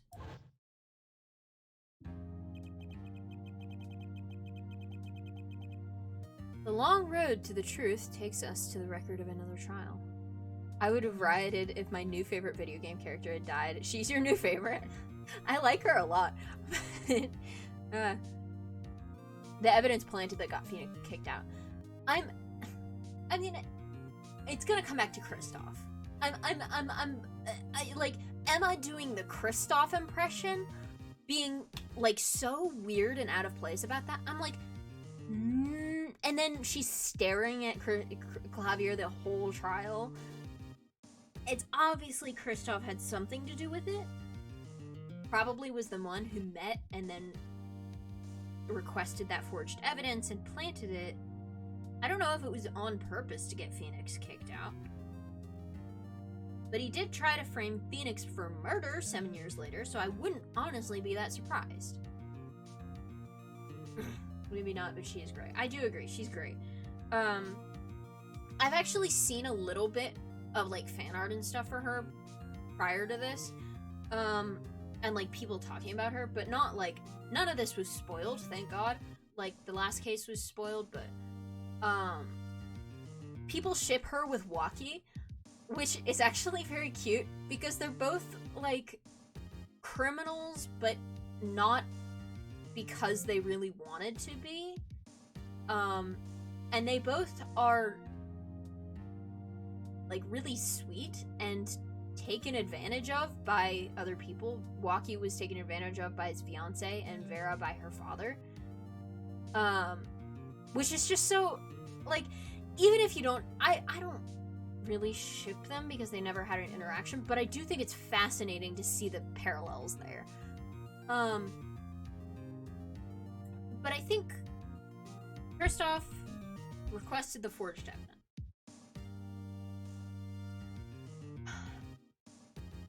He could have been the one to try and kill them, but it still doesn't make sense to me that she would just accidentally avoid the poison. And then how did someone get to poison her?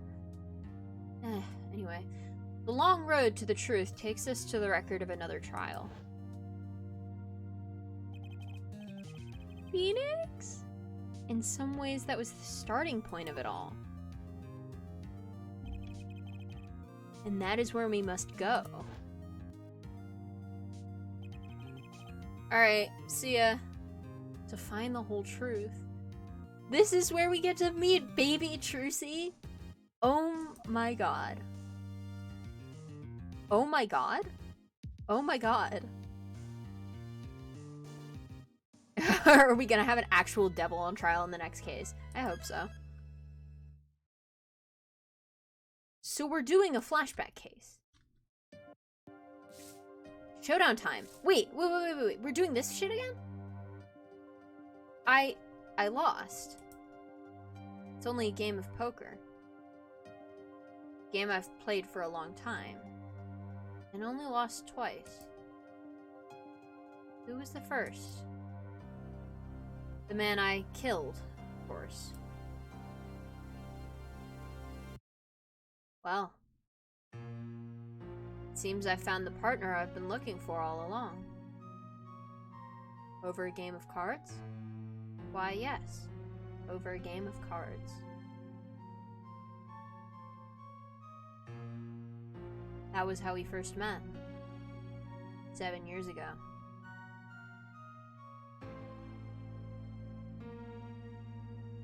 Phoenix Wright's final trial.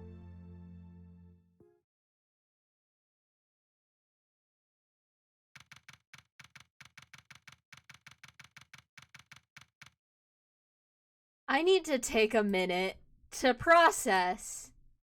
I do love Baby Shrucy so much.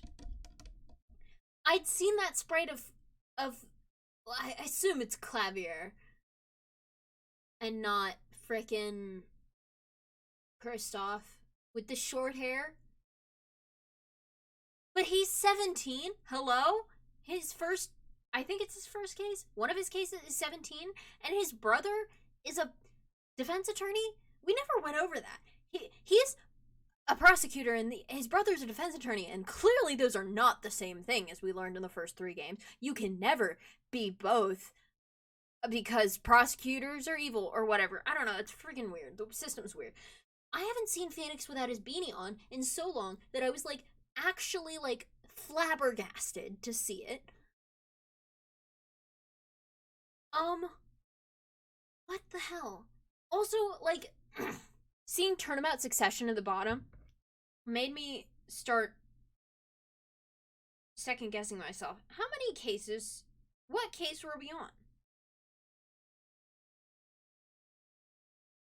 So it's the same trial. It's the same trial. It's the same chapter. It's the same trial. It's the same thing. We're in the same place. In the same chapter. It's the same chapter. Are we in the same chapter? I know you don't actually know. I'm asking myself, to be honest.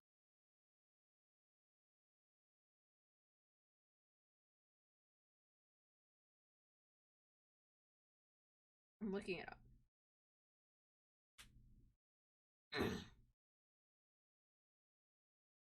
Stop telling me my buddy Pokemon found a candy. I don't care. Joke.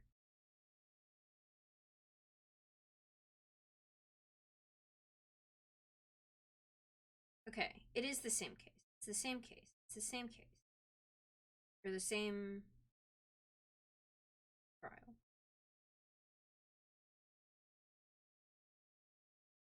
I don't know why they wouldn't make it episode 5. Like, that makes more sense to me. I googled it because I hadn't seen it before. Kid Trucy is adorable. Oh my god, get hyped. I know! I have seen her before, and that's why I was like, she's gonna show up at some point, right? In this game, or is that a different game, or we're pretty far in this game. When do we get to see the baby? I want to see the baby. Give me the baby.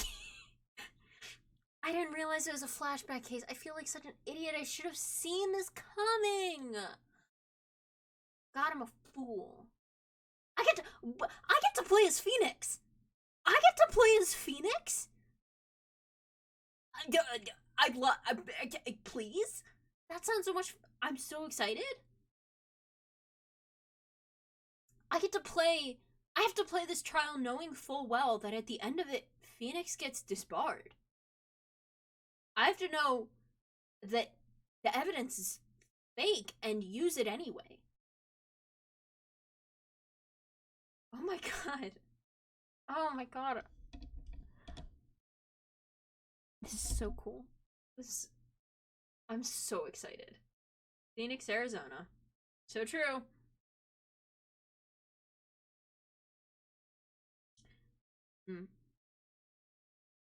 Okay, it seems like a good, like, pause point. I want to go get a cup of tea. I want to do another little break. A piss break. Not just for piss, but it's fun to call it a piss break. Piss breakers. Do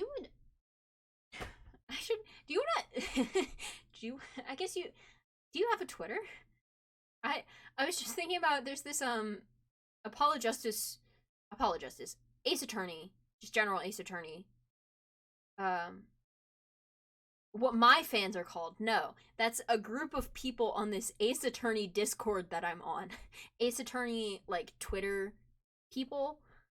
I haven't been on in 2 months-ish. I mean, that's fair. Like, I just met some people who are also into Ace Attorney on Twitter, and they were very cool, and so they started a Discord server and let me join. I'm still, like, awkward about it, but they are so funny. And for some reason, a piss break has become a running joke on that server. But also, like, they're just cool people. Like, we have been playing through the first game together. That was supposed to happen today, but I think it's happening tomorrow, actually. And they're just all very weird. They do make some jokes that are inappropriate, but I think we, like, moved that to a different section of the server, so now it's kind of less out of hand. But I do care for them. My point is, I would send you the invite to that server if you felt like it, but also, like, you don't have to, like, because they're mostly, like, they kind of all know each other from Twitter, and I already kind of feel like an outcast. Not outcast, but, like, I don't really know them that well. But I've been trying to get to know them. But my point is, I don't know if you would get along with them, but just over the piss breaker joke, I think that's something you could bond on. I was gonna go real quick. Yeah. I would also have to, like, ask them if I could let you join, but I'm a big fan of piss jokes. Same. That's not like something that I think about on a regular basis, but when one comes up, I do appreciate a good piss joke. Am I right, gamers? Server is also called, like, gamers, but spelled gay, G-A-Y.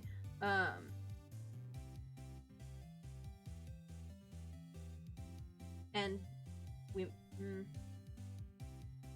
don't really know that much about, because I know they're, like, they are from other places in the world. What do you mean, yes I am? Oh, gay? I wasn't looking at the chat for a second, because I was trying to look at the server. But they're from, like, other places in the world. I don't know where most of them are from, but I know one of them is from France, and we make fun of French people. So that's another thing to look forward to. It's not a... I have no bias towards or against French people, actually. I just think it's funny. No, that wasn't her. Yeah. I mean, I am gay. It's true. Shocking, I know. I have this set as my ringtone because of the second game. Second game? When it first comes up, I think. It's very cute, though. Also, like, my alarm. So, like, when I wake up in the mornings, I have the Steel Samurai theme play, and it's rad, actually. It's not even, like, this theme. It's the pixelated one that's, like, the actual ringtone in game. It makes me smile every time I was gonna get tea. I was gonna get tea. And that's gonna take a second to brew. Maybe I won't go get tea. Should I? I get hot chocolate. I just wanted something with caffeine. Maybe that's a bad idea since it's already late at night. Maybe I'll get hot chocolate. I'll do that. But I want to keep playing this case. I have to keep playing. I have to do more of this case tonight or I will explode because I really want to finish it before I leave. Yeah. Okay, I'll be right back. Oh, I need to mute myself. Okay, I'm going.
Hello. I return. I come back with a hot chocolate. Everything is good. I'm alive. I'm having a good one.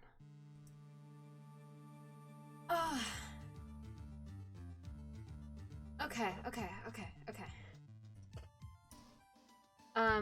Oh, there's a secret joke. Is it secret so that means that I wasn't supposed to see it? Does that mean that I don't? Because I don't know if you know, but I can still, like, see the chat, after it disappears from the screen. I mean, it's your chat, see what you want. Well, I don't know. I think it was secret. It's secret, so I wasn't supposed to see it. So it's only for anyone who watches the VOD, which is, like, no one. It's just for you. It's just for you to experience. I was being sarcastic, by the way, about, like, I'm gonna read it. I'm gonna read it. Why couldn't a skeleton mom pick up her child? Because they weighed a skeleton. Got him. Incredible. Incredible joke. I love, bones. Skeletons are made out of bones, am I right? Trombone.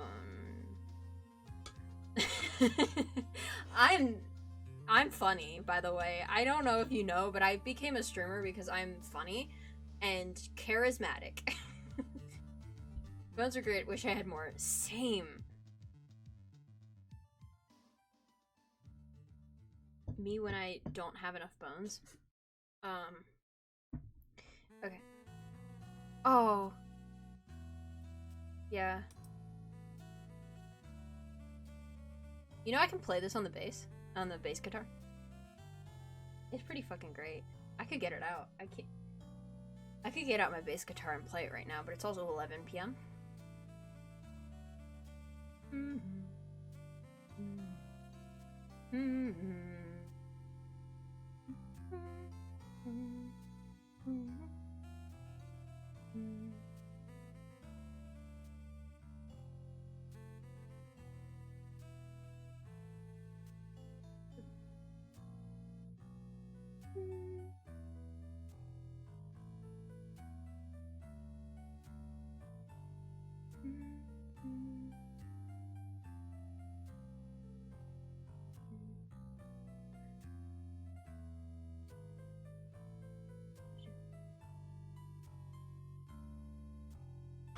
That song rips. That song rips so hard. And I'm so sad to cut it off. But I want to get back to the video game. Anyway, back to Phoenix Wright in Apolojustice. One day, actually, I do have a recording of the Gato theme somewhere on my computer. I should play that sometime. Okay. Baby Trucy, let's go.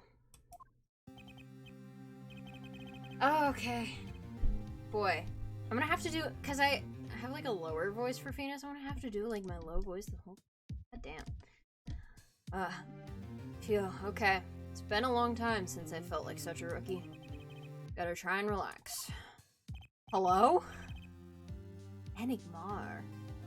Good morning, Mr. Enigmar. I don't have a voice for him. But he's like, he's the one in the painting. He's also Mr. Shady Fucker. Like, he looks like he was playing the cards with Phoenix, right? Like, make young Phoenix sound like Markiplier. I can't do a Markiplier impression. What's up, everybody? All I can do is, like, pretend to be a YouTuber and hope that the spirit of Markiplier flows through me in the process.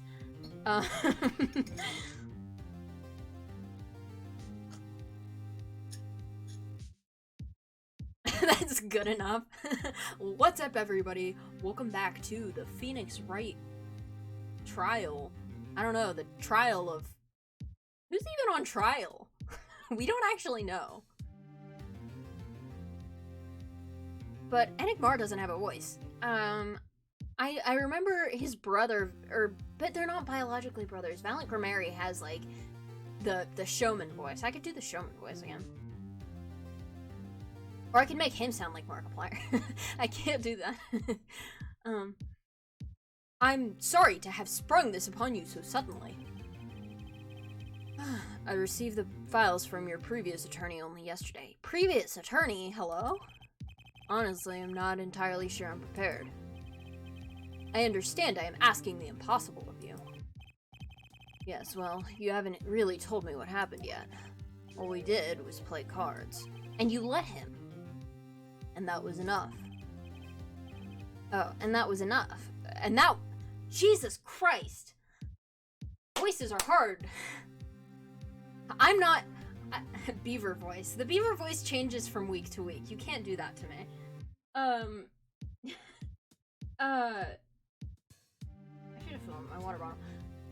You know, I'm getting new, ADHD meds in, like, Monday? Monday. I like doing voices, but I will absolutely never be a voice actor. That's the one, like, job that I'm, well, other than, like, teaching, that I'm sure I will never be able to do, because I just don't have enough voices. Like, sure picked the wrong profession for that one.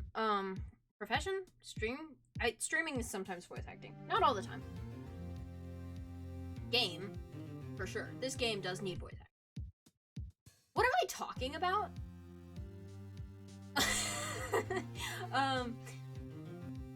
Actually it wasn't, trust me. Hello? Well, I saw a light outside my window. ADHD, again. A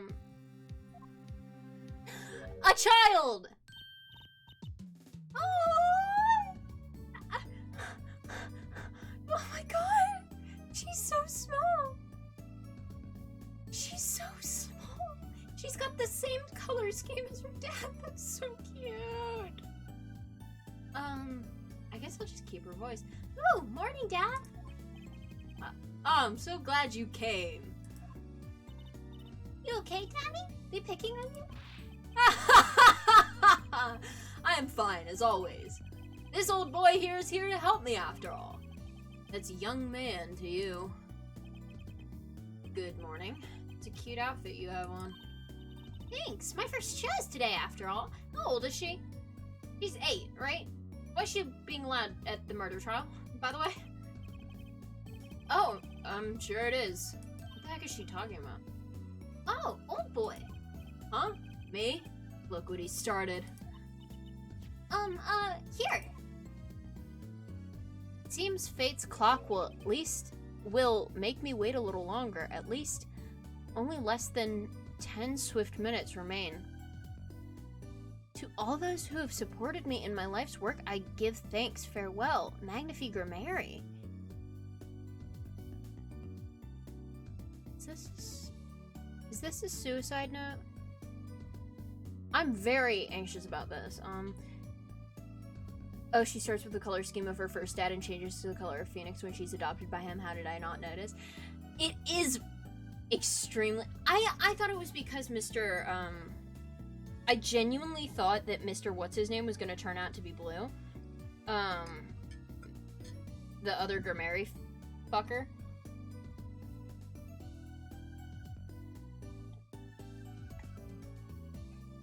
By the way, this hot chocolate is pretty good. Weird aftertaste, but it's hot chocolate, so I really can't complain. But yeah, that is really cute. It's like, I got some fancy, like, hot chocolate for Christmas. It's like salted caramel hot chocolate. It doesn't really taste like salted caramel, but... anyway, this note is fucking ominous. What's this? I don't know. I just got it over there in the hall. They told me to give it to the old boy in the blue suit with the spiky hair. Why are they calling him old? He's not that old. Oh, we already have evidence. Hello? Who is this man? I was trying to look at Phoenix to see how old he is. think he was 33 in the last one, so he's 27 in this one. No, 26. Which means it's really not that long after the last case of AA3. Why are they calling him old? He's not old. He ages backwards. Everything that happened in the original trilogy actually is a sequel to Apollo Justice, because Phoenix does age backwards. No. Yeah, this is Magnifique Mary. The victim in this case, I feel like this is spoilers, died after being shot in the head while in the hospital. Hello? Insane. My client in this case. Oh! His name is Shady Enigmar.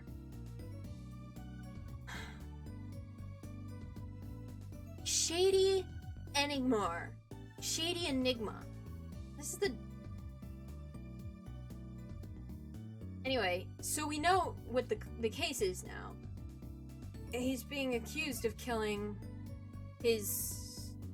Yeah, if only he'd lived 2 more years. Nice! Anyway, so they thought that the Grammary troop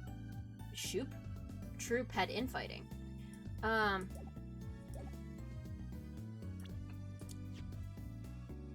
It's the same description as the first game.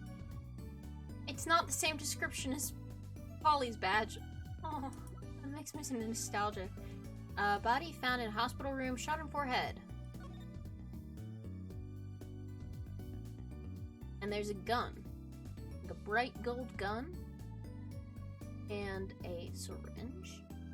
And an IV taken out of his arm. So much. And a little nightcap. And a clown with a shot in his head as well? That's fucking weird. This is weird. This whole thing is weird.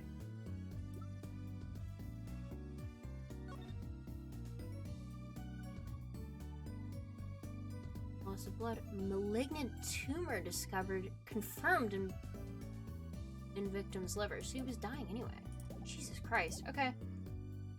Old boy in the blue suit with the spiky hair. They said it was really important. What's this? A memo for you or some such? Not from the looks of it. What is this? Looks like a page from someone's diary. Give it a read later. Oh, fucking sake. Is this the page?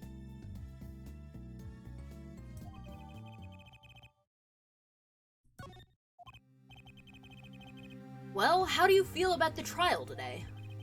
We'll get through it, somehow. Incidentally, the prosecutor today is a new guy, I hear. Ah, an easy win then, yes? No.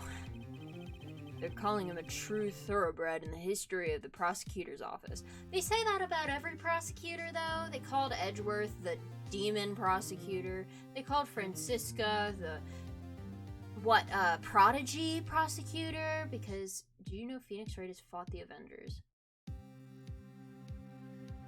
Is this like a crossover game in the fighting game? Thoroughbred in the history. Yeah, Francisco was called a prodigy. Gatto was called a brilliant whatever, even though he like freaking hadn't had a case before. And then lost every case, and then things happened. And now we have a new guy. I wonder if this is like literally the exact next case after. Wait, hold on. Actually, I could literally check that, couldn't I? Oops. Hello? Did you guys hear the skip of the music there? AA35. Please let me search, please. AA35.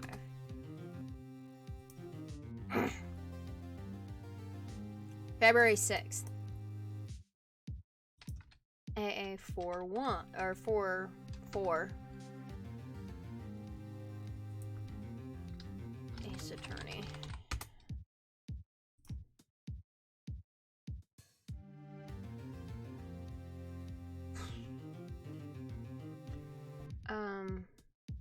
Can we get to the friggin' Turnabout Succession Part 2 or whatever? Please?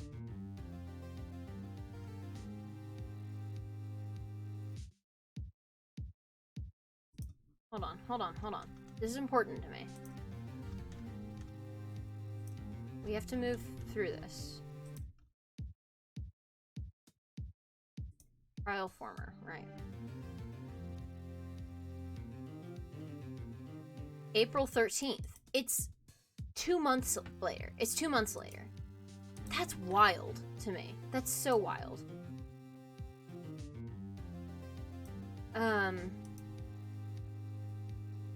Like, I don't know. It's just like, there was all of this time that was missed in between, and suddenly I'm brought back to this, like, it's like I'm playing the previous game, which is weird because I never played that game. Anyway, they're calling him a true thoroughbred in the history of the prosecutor's office, which I don't believe for a second, because everyone that's been described like that has lost to me again and again. Or to the main character, at least. Oh, I like that sprite. Of course, there's one of those every year.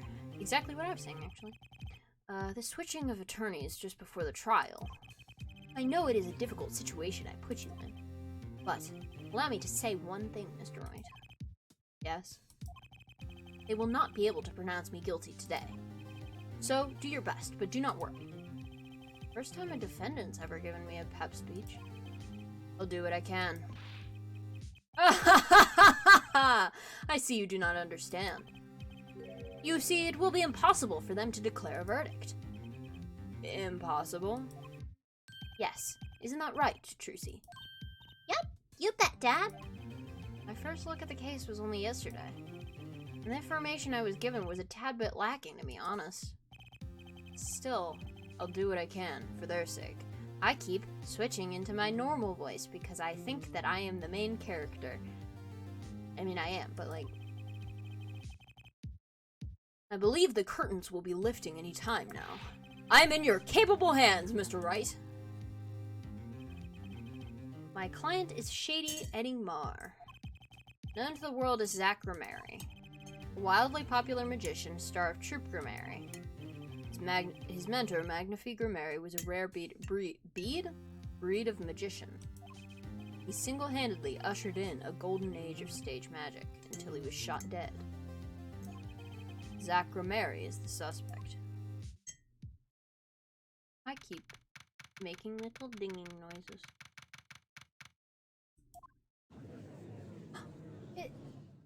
It's he. Oh my god, it's like I didn't realize how much the court was like different colors in this game compared to the other one until seeing this, and then I'm like, oh, this is right. Everything else that we had before was wrong? Why did we have that?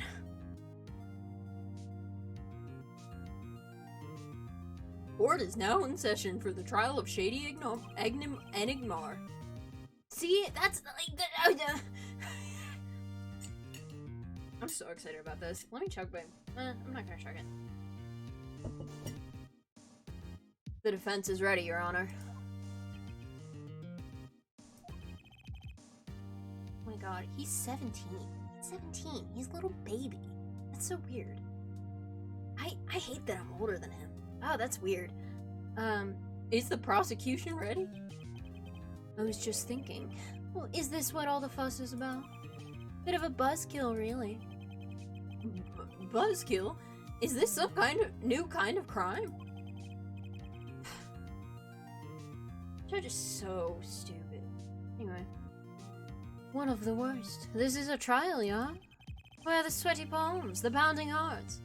You are weird, actually. The Gaviner's concert got 10 times the thrill this gig's got. Who were you again? It's when someone is killed by bees. So true, actually. Who were you again? Clavier Gavin. I came to get the party started. Illegally, yeah? Gavin? Defense attorney Christoph Gavins. Figures my bro's more famous in this part of town. I hate that. Figures my bro's more famous in this part of town. Javier Gavin, lead singer for the mega hit band, the Gaviners. You're out of your league, rock boy. Oh, weird. I know what you're thinking. You're out of your league, rock boy. True, my debut single, 13 Years Hard Time for Love, went platinum overnight. That's just a hobby to me compared to this, yeah? Talkative, aren't you? I like your affected Euro rock accent, by the way. Oh, come on, do I have to look up what a Euro rock accent sounds like? Have I been doing this wrong the whole time?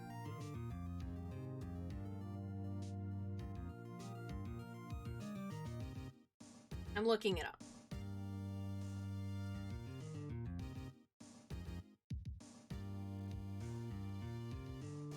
No, Euro rock.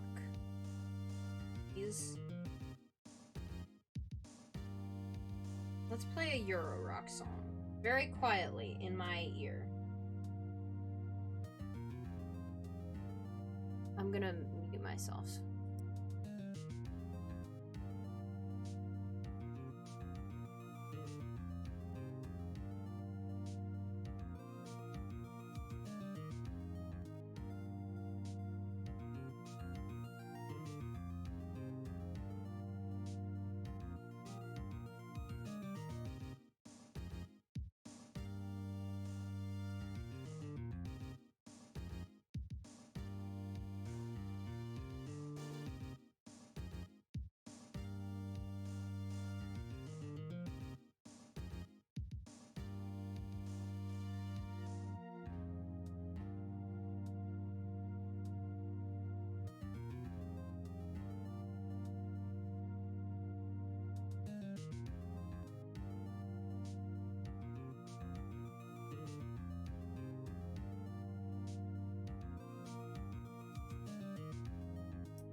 Oh, it's a real thing, by the way. Sorry, I just, like, fucking showed up out of nowhere. Euro rock is a thing, and so I knew there was gonna be a Euro rock accent, but, like, it's, I mean, I don't know if anyone actually uses that term, is the issue. Anyway, I for sure cannot do it, actually. I've decided, we're gonna keep what I'm doing. But it's like, it's almost like, the first thing that came to my mind was Sting. I don't know if Sting is Euro rock, but it's like a weird, like, they got it. They got it in the text. That's how you would write it down. Like, they definitely say yeah all the time. I just can't do it. I'm just bad, actually. If you were from somewhere in Europe, you could probably hit it more easily, to be honest. I'm just too American. I can just give him a southern accent like I gave Darian, but I don't think that's what you want me to do. I get so hung up over accents. I really shouldn't. It's really not that big of a deal at all. And here I am, getting hung up over accents. Again, I like southern accents. I don't. I live in the South, and I really don't like southern accents. I think that they sound extremely silly.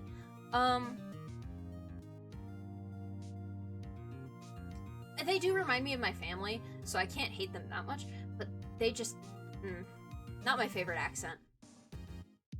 I mean, I'm biased toward Irish, but, anyway. I like your affected Euro rock accent, by the way. I'm just getting warmed up, Herr Tony Wright. Right, well, I'm turning into a Frenchman. Perhaps you would be so kind as to fill us in on the case. Acting, baby. Time to call on the opening act. What was his name again? Ah, yes. Detective Gumshoe. I know him! He's becoming French. So true. I mean, he's obviously German, but they're, like, German and French accents have a similar... They're not the same. They're not at all the same, but it's like German, French, and Russian. All have that, like... It sounds like you're talking in italics, almost. You know what I mean? Anyway, Detective Gumshoe's back, and I'm gonna... I missed him! I love him! Where's he been? Detective Gumshoe, hit it.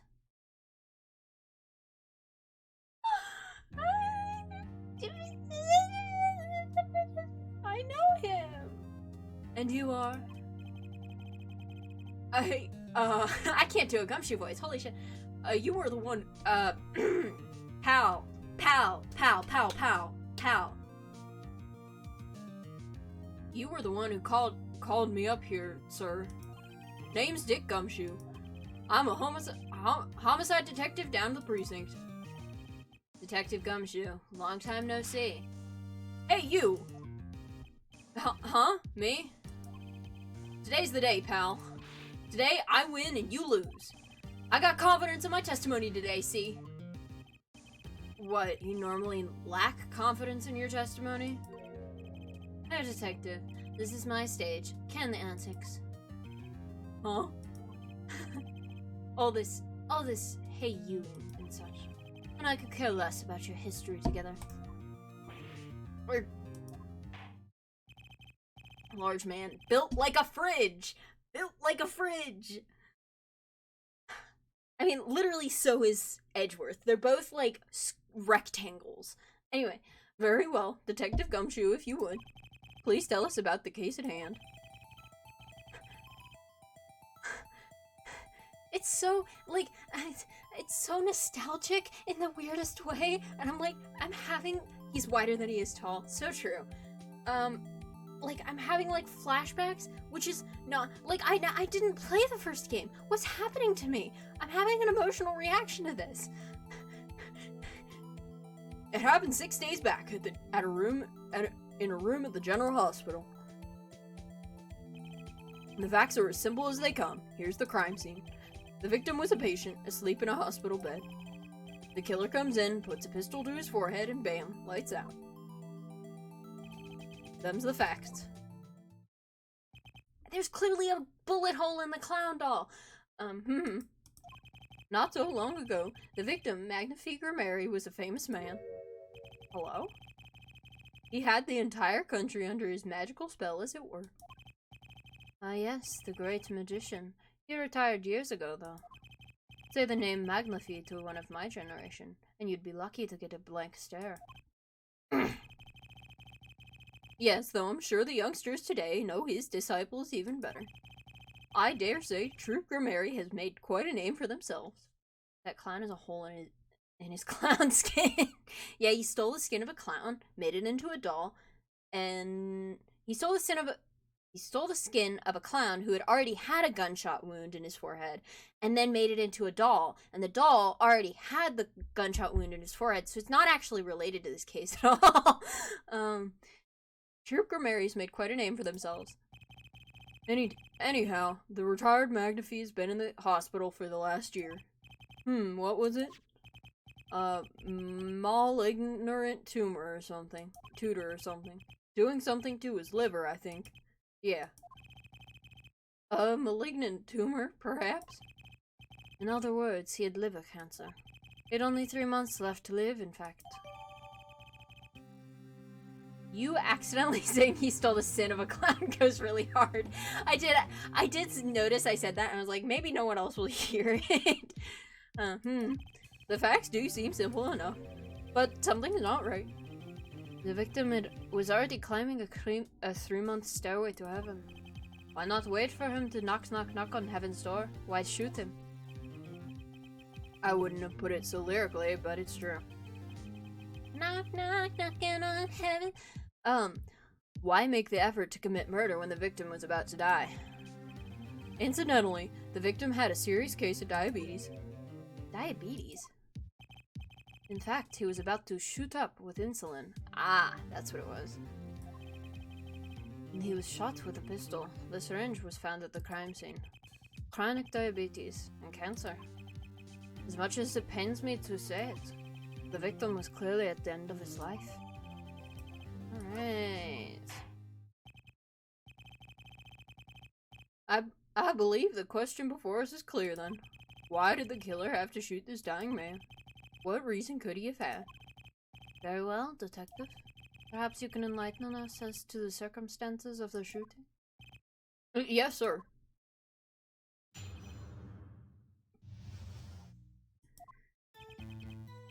Actually, the victim kind of ordered the defendant to do him in. A few days before it happened, the victim sent a letter ordering his own murder. The defendant did what was asked of him and shot the old man in the forehead. Damn. The bullet was fired from the pistol found at the scene, no doubt about it. And the pistol definitely belonged to the old man, sir.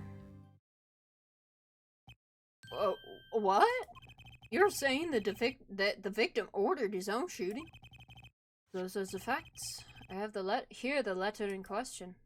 I'm so disappointed that I didn't do this clavier accent the whole time. Oh, I missed that. Okay, we can go back and look at it. Immediately want to look at this. To my beloved student Zach, to you I entrust the task of lowering my life's curtain. On the 13th, 11:05 p.m. I will ready a gun with which you will shoot one shot, square in the forehead. You cannot refuse, and we both know the reason why. Magnifique Mary. Damn.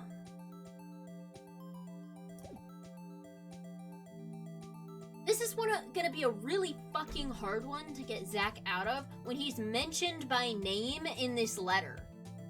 Are you fucking kidding me? Are you for real?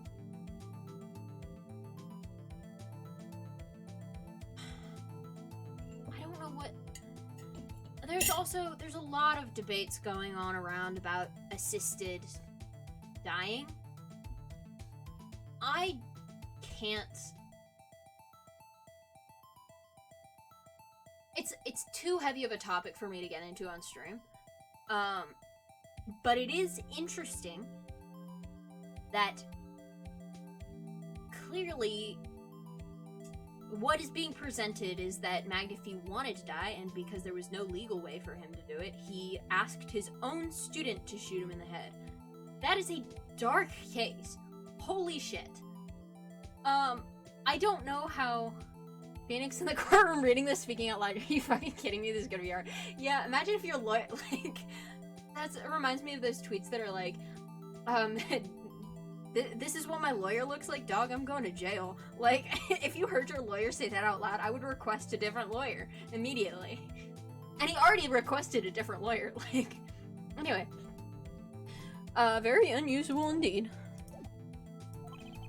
Although, could such a thing as a letter really cause one to pull the trigger, I wonder. I believe the answer to that question can be found at the end of the letter. You cannot refuse, and we both know the reason why. Detective Gumshoe, can you explain this to the court? Unfortunately, even the defendant won't say a peep about that bit, sir. One thing bothers me about this. Why didn't he just say 11? Why have him come at 11:05 without some specific reason? The devil is in the details, Herr Attorney. Oh. So he's calling Phoenix Herr Attorney when he calls, Apollo Herr Forehead. There's a fun little parallel there. Well, was there some reason? As it turns out, there was. Every night, for half an hour, starting at 11. The victim, Magnifique Mary, was given an IV. An IV. There it is in the picture off to the side of the bed. Right. At 11, a doctor would come set up the IV. 30 minutes later, he would come back for the empty bag. This happened every night without fail. So that was the only time they could meet without the chance of an untimely interruption during his IV. Very well, shall we begin? Mr. Wright, your cross-examination if you would. What's this reason he couldn't refuse, I wonder? He could have at least mentioned it to me. Oh, that sprite is so...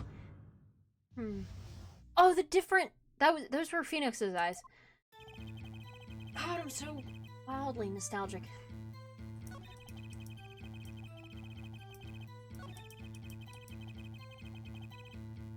Oh.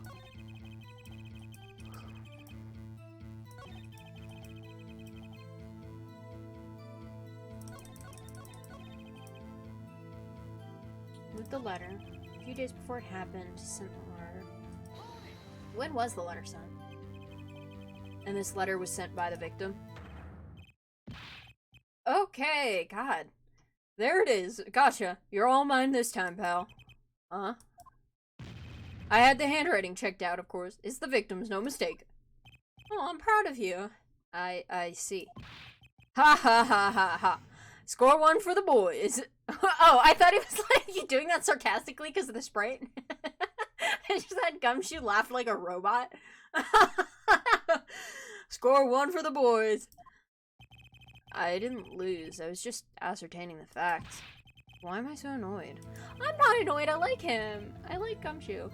But a letter ordering your own death? Things aren't what they used to be, I guess. I'm not sure this is exactly commonplace even now, Your Honor. So anyway, guess I'll keep going while I'm ahead.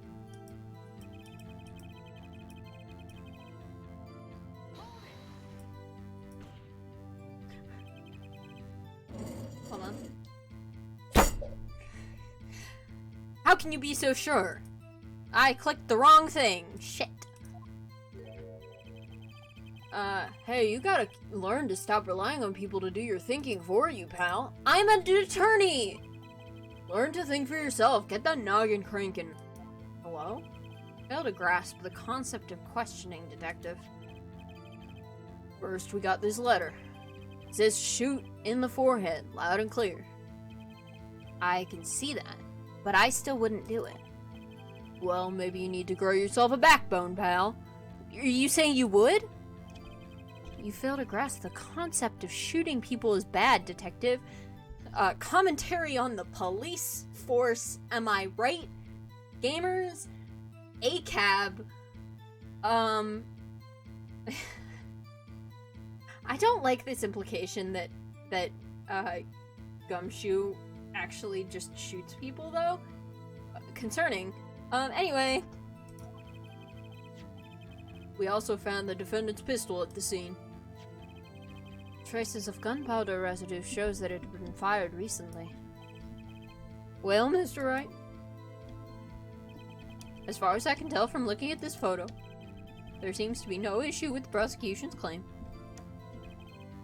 The photo. Maybe there's something in there I can use. So they're saying...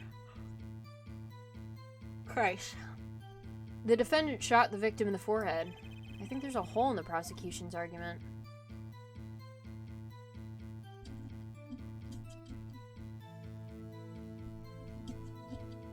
I mean, I want to say it shot something else.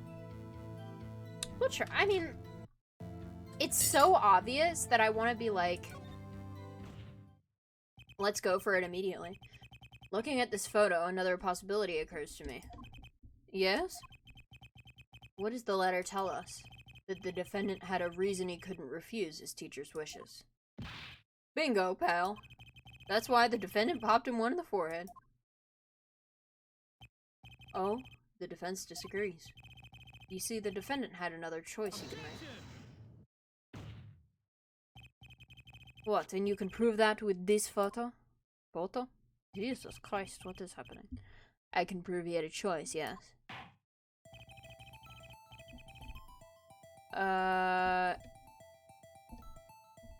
The defendant might have fired like he was ordered, but he didn't shoot the victim's forehead. Well, let's hear what you're thinking, Mr. Wright. If he didn't shoot the victim's forehead, what did the defendant shoot? Okay. The clown doll? Take a closer look. See? It's been shot in the forehead, too.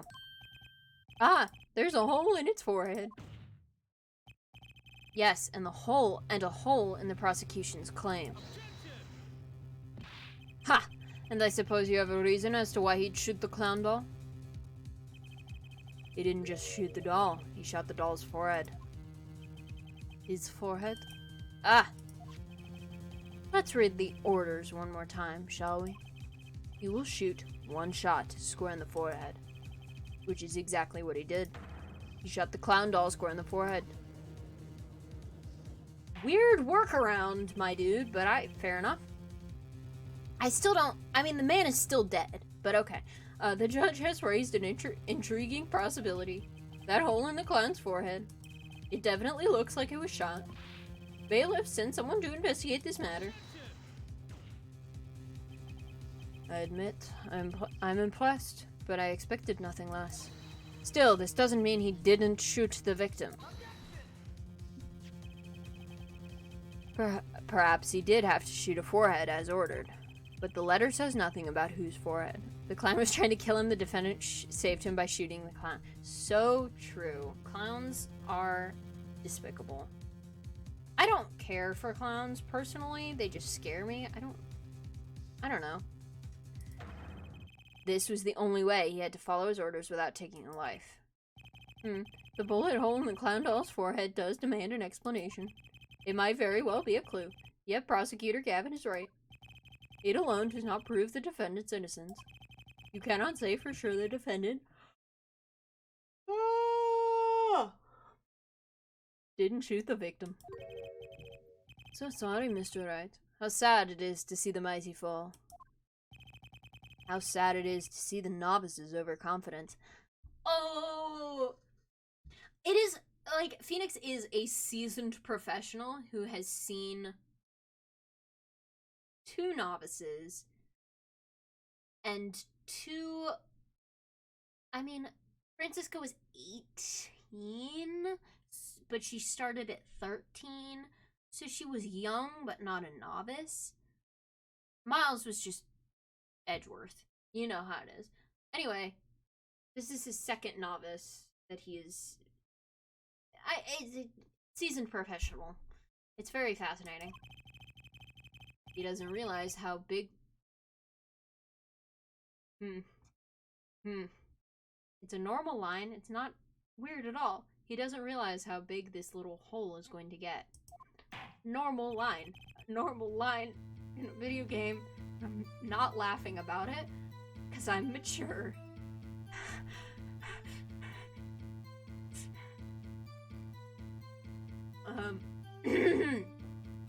Yeah, normal line in the normal video game. I'm so normal. Not funny. Detective Gumshoe, please take this newfound fact into your account as you continue your testimony.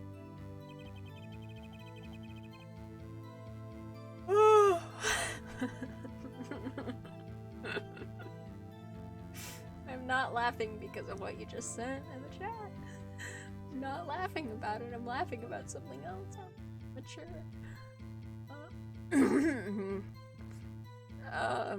So what if he shot the clown? He still shot the victim, pal.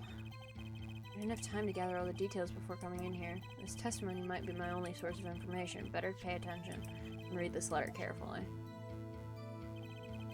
Yeah, what you said wasn't funny, it was normal. It was very normal.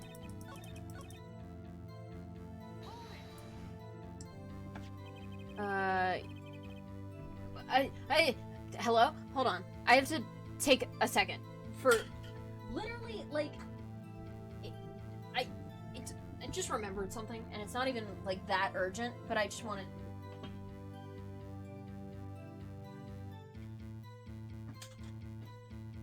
I was right! Okay. Side tangent. So, I remembered because the little hold it thing came up. So I got, an enamel pin set, right? And I was wondering where I had put it, and I just remembered where I put it. And I found it. This is stupid. I'm gonna continue playing the game now. Okay, you mean the pistol, the one in this crime scene photo. That's the one. It's a funny-looking gun, so there's no mistaking it.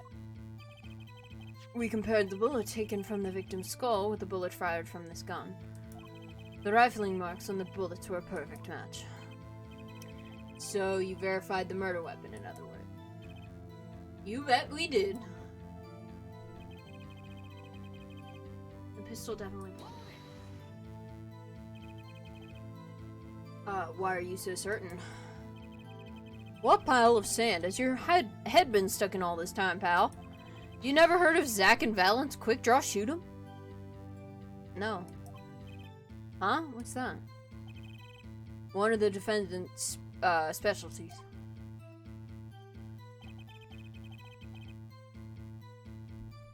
Of a girl. Who is this girl? We still haven't gone over this. Zack and Valent stand on either side of a girl. Then they shoot, but the bullets don't hit her. Instead, they hit everything else on stage. This was one of the pistols they used in their show. Got a great design, huh? The kids love it. Many boys and girls joined the police because of that pistol, I hear. You know, that would explain a lot about the police force. Once again, Phoenix back at it with the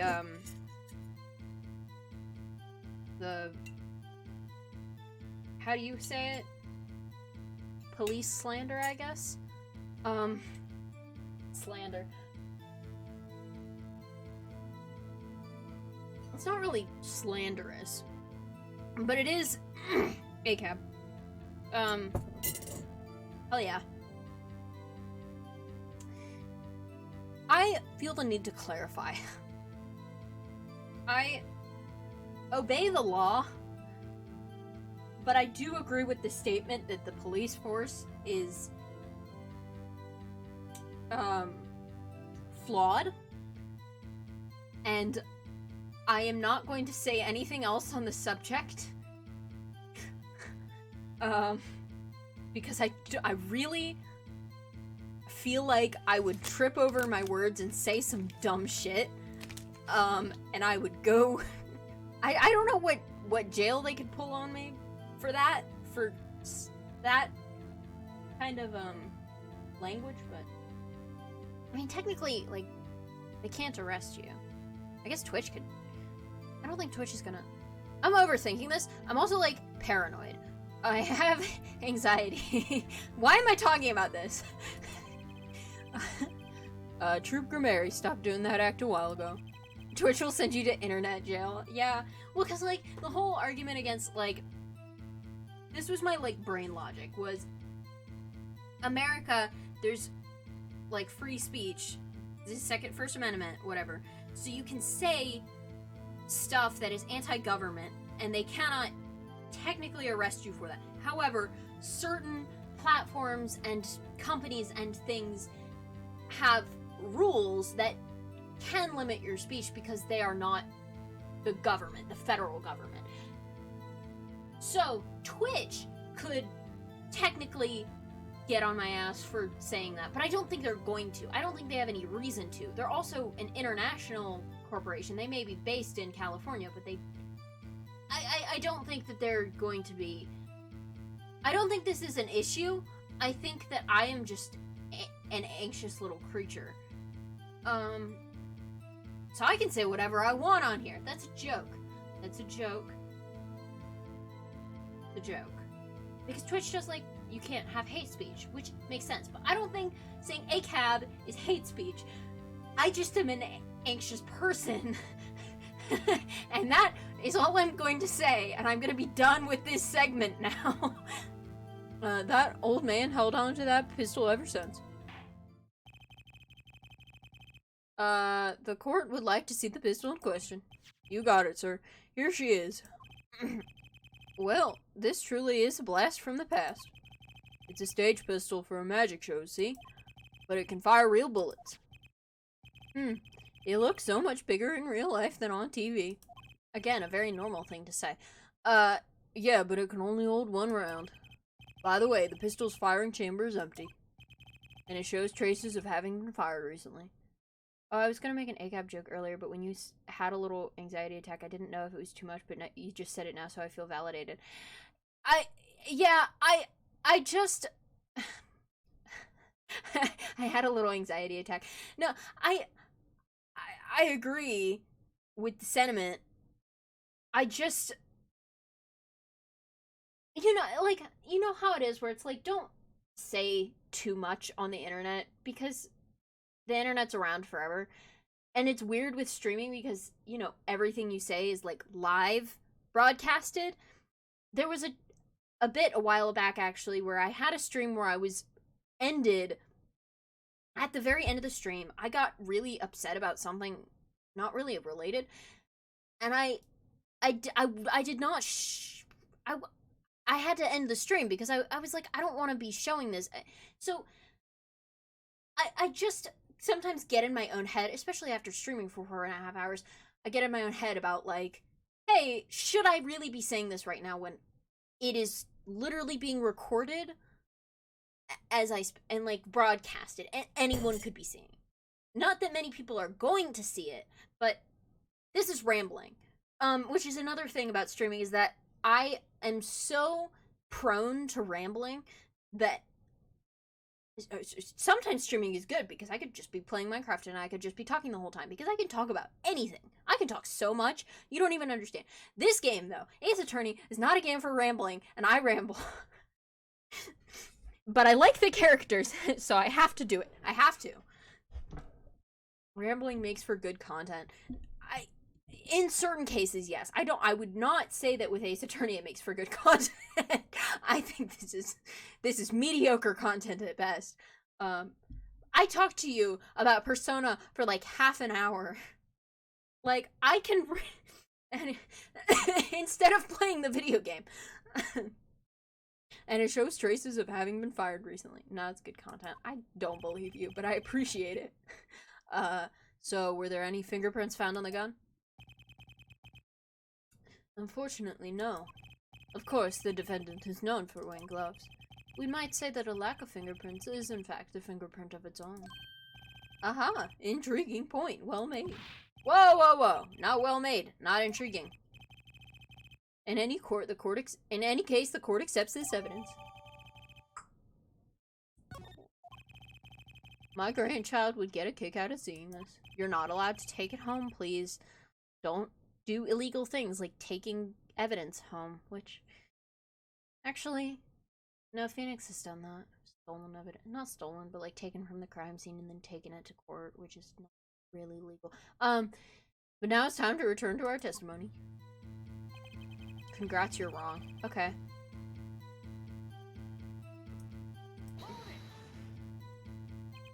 So let me get this straight.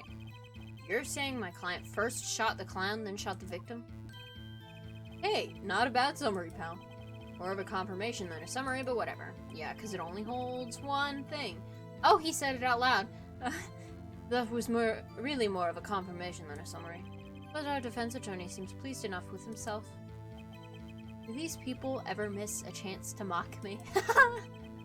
Well, now that Mr. Wright's gotten that out of his system. Shall we continue with the testimony? I didn't have time to gather all the details before coming here. Oh, we already did that.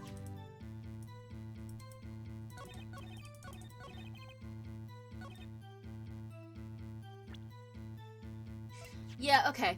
Because, I read somewhere that was like, yeah, Phoenix does dunk on Apollo the entirety of the 4th game. However, Phoenix was dunked on by everyone else in his life for the first 3 games. So it's kind of fair that he gets his own little person to bully, I guess. Which, like, break the cycle of violence, Phoenix, but, like, I do kind of get it. He deserves... He's in his flop era, but he deserves it. He deserves to take that time for himself. Honestly, people call it, like, a flop era as a joke. I don't even think it's that bad. I think he deserves his time off. Time off. Whatever. Anyway. The trickiest cases often seem the simplest. Prosecutor Gavin, you missed the bullet hole in the clown's forehead. If you hadn't missed that, you might have come to a very different conclusion. Understand? Yeah, but like I just said, pal. After he shot the clown in the forehead, he went. Did nothing of the sort to the victim. The pistol proves he could not. The murder weapon? How? It's quite simple, Your Honor. His pistol only holds one bullet at a time. Ah! If he had shot the clown in the forehead, he couldn't have shot the victim too. Yay! Objection! That's not a contradiction, not even close. All he had to do was reload the pistol after the first shot. Oh? Where did he get the extra bullet? They're not so easy to come by, you know. If you claim the defendant had one ready, then prove to us how he got it. Ugh! Ha ha ha ha. I had a feeling this wasn't over yet. No, this party's just getting started. And I haven't proven anything yet, beyond my good looks and startling record sales. I do not care about your record sales. An utter lack of humility? What's this? It seems that the prosecution has another witness prepared. Like I said, her detective was just the warm-up act. Aww, I love Gumshoe so much. I missed him. And now he's going to leave? He's going to leave me so soon? Now that the audience has gotten a taste of what's to come, they're ready. Ready for what? For my decisive witness, of course. A witness who, you will find, can prove one thing for us. That it was Zach Rameri who shot the victim in the forehead. Very well. We will pause for a 15-minute recess. This might be my lucky break. Need that 15 minutes to talk to my client, Zach. Court is adjourned. Adjourned. Blech.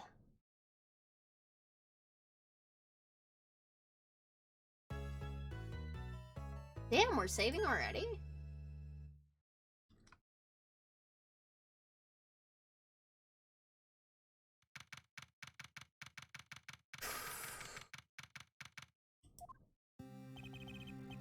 Very impressive, Mr. Wright.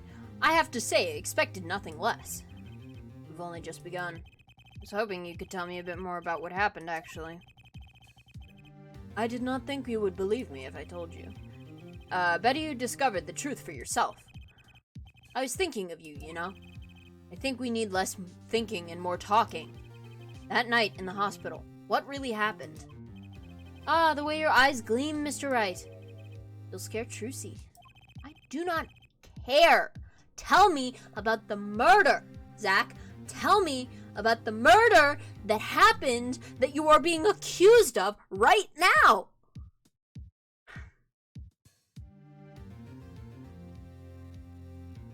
That's bad strategy. That's a bad strategy, Jack? That's a bad strategy, Zach. Why is that difficult? Yeah, thoughts and prayers. For Zach Rameri. I will simply think about him and not, defend him in court, and we'll see how that goes, huh? Mister, I was thinking of you, but you're not telling me what happened. Speaking of which, where is she? You've seen the problem yourself, the letter. The one shot in the forehead one, right? The one shot in the forehead one, right? Yes, and the reason he speaks of. I could not deny my mentor's wishes, even if it meant my own death. Why not? This is something I will not say, for now at least. You are being tried in court for murder! As we speak! You are... I will never understand when a defendant is like, oh, well, that's a secret, or I can't tell you, or like I swore my life that I would never tell. Like, your life is going either way, then, mister. What's his for now business?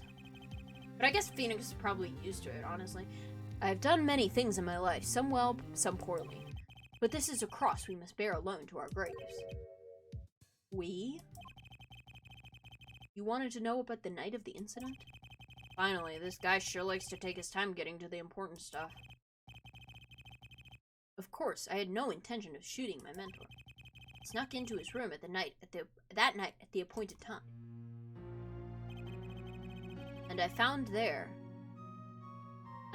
there upon his bedside table 2 pistols. 2. Yes, the one I used on stage, and the one that had been used by my partner, Valent. Oh, for the Zack and Valent's quick draw thing.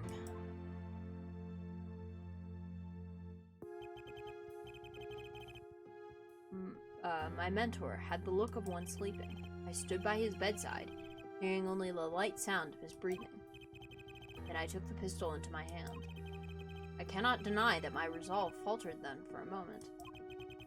You faltered? I mean, you thought about shooting him? Recall that there was a reason I could not refuse his request. His last such request, not his first. So, were there other requests? There were other requests you couldn't refuse before? To be honest, I've not always been steadfast, and I fear I've brought pain upon Trucy. Was Magnifique coercing his disciples somehow? That's fucking weird. Just what was going on in Troop Grammary. Yet, in the end, I did not shoot him. Instead, I turned and shot the clown. I took the pistol I had fired and placed it in my pocket. In your pocket? I believe if you examine the bullet in the clown's head, you will find it to be different than the one in my mentor. What were those called? Rifling marks? Yes. Well, that is all I have to tell you concerning the case. Concerning the case? You mean there's something else you can tell me? Ha! Ha ha ha! You're a fascinating man, Mr. Wright. I'm a lawyer! Thanks. Yes, there is something. My mentor. His eyes opened. What? Magnifique Grammary? I mean, that makes sense. You shot a gun in his room. Of course he's gonna wake up. The old devil. He was not asleep, you see. Of course, the gunshot would have woken him anyway. Yeah. And there we had our last discussion as mentor and pupil. It was not a long discussion. Maybe 5-10 minutes or so. What did you talk about? Ha ha! Mr. Wright, did I not just tell you? It does not concern this case. That Grammary. Seems pretty steadfast to me, or maybe just stubborn.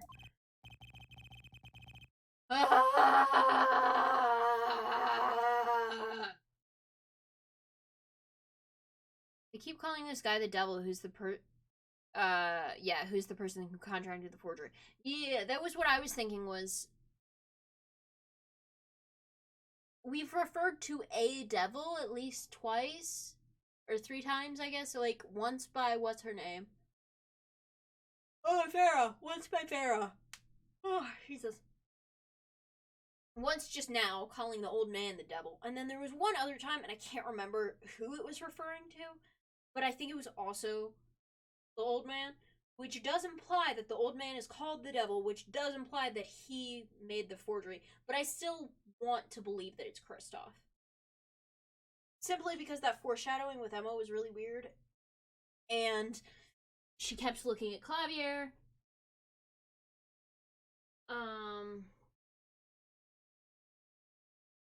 But it could have also been Old Man.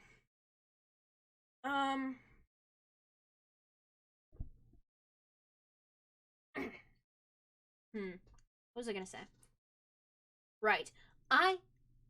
He's like, oh, it doesn't concern the murder, even though it happened immediately before the murder. That conversation was immediately before the murder. Because he was still alive. And I have this suspicion, right?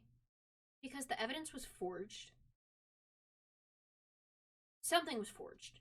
I assume it was that diary page Trucy just handed me, which is a lovely little parallel to the first case in this game when Trucy handed Apollo a piece of forged evidence. And I do wonder, Did Shady actually do the murder? And got out of it because of forged evidence. And someone innocent got convicted. Or did they disbar Phoenix not really because he, like, did something wrong, but he did something in the wrong way with the wrong. You know, like, he got the right person, but he still did it in the wrong. Because it would be really interesting to find out that we can the wrong person. But I don't know. I have no idea.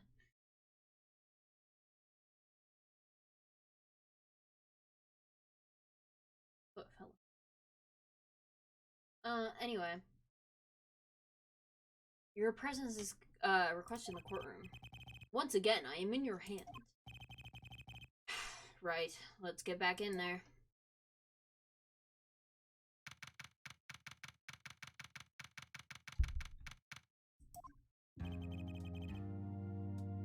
I like how they do the, like, time and date and everything. Because it is, like, this is a court record. Everything that happens here is, like, it's as if we are hearing it through the eyes of the court record. Which is fascinating. Court is now back in session. During our recess, a bullet was found in and dug out from the clown's head. Well, this is news. And the rifling marks? There wasn't time to do a detailed analysis. But they did find that the weapon type matches the murder weapon. Well, that's not very conclusive, is it? Which is why I'm about to call my very decisive witness. Your decisive witness? How many times do I have to hear those words? Though they often turn out to be far less decisive than you think. Oh, don't worry on my account. I am quite confident that this witness will do the job. The clown saw it all. So true. I'm getting a sore throat from doing the low voices. Turns out that sometimes, it's not worth it. I think it also might just be from talking so much. But I am going to switch to doing just slightly less taxing voices now. Oh, don't worry on my account.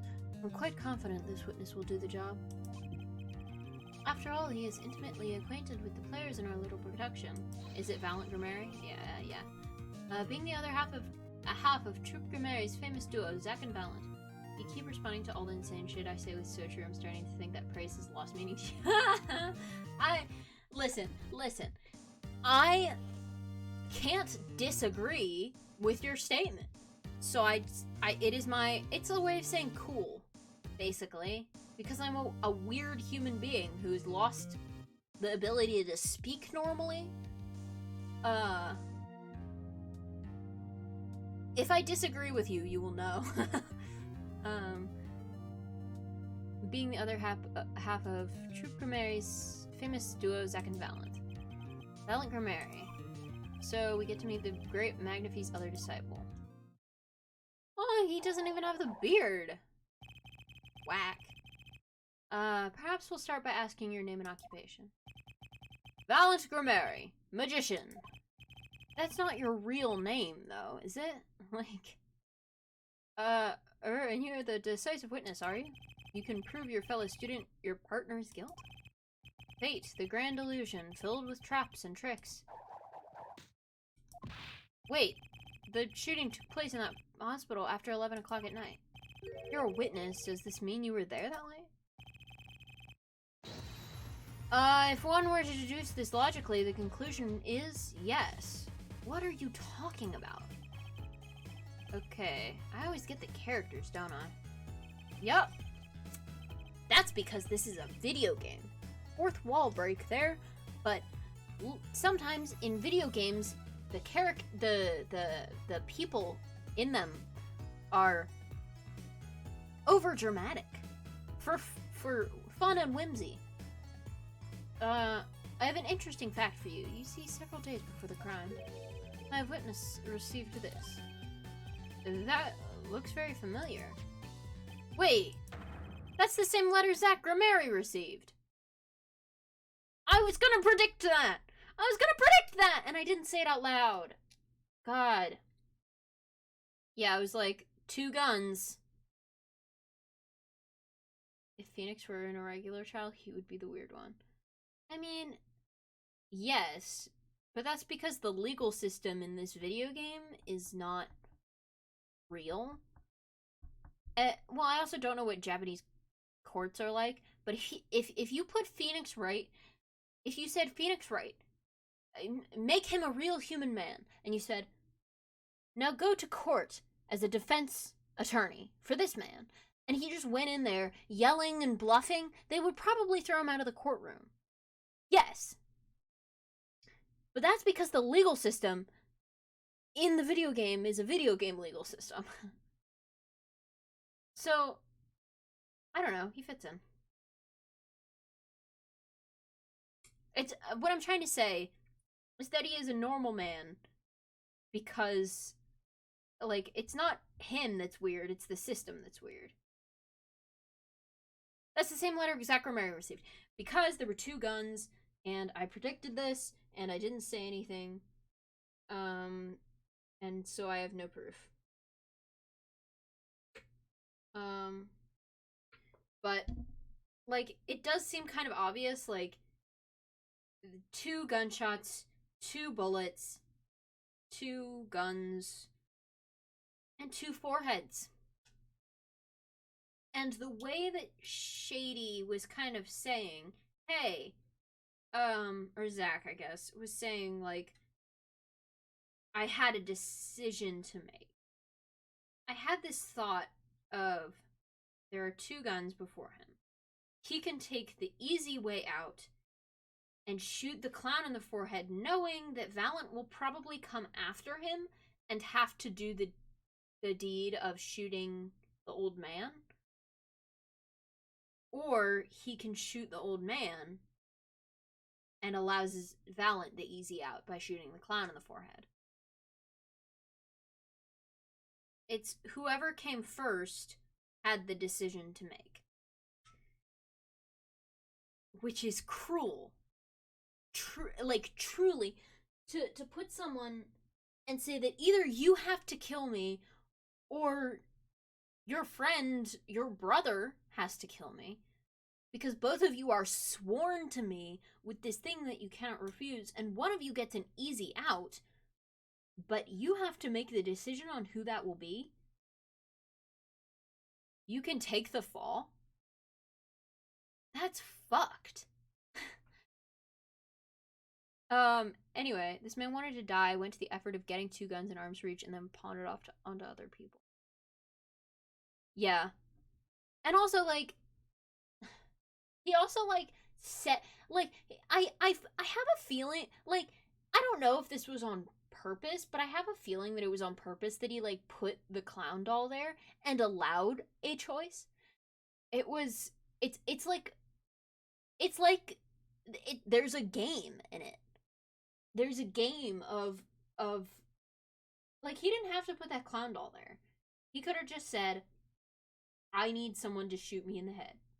And you are sworn to me and you will do it.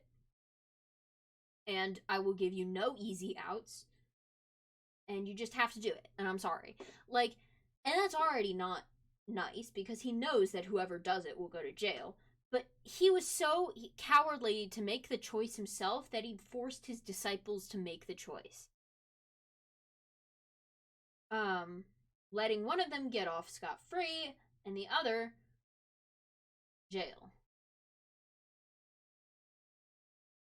Valent Grimeri was missing for several years before we saw him again in this. Makes me wonder. Because I think it's pretty obvious at this point Shady was the one in the first case who was killed by Kristoff, which I don't see the motive there yet, but I'm sure we will get one. Also, how dare this guy have disciples? Who does he think he is? Jesus? Yeah.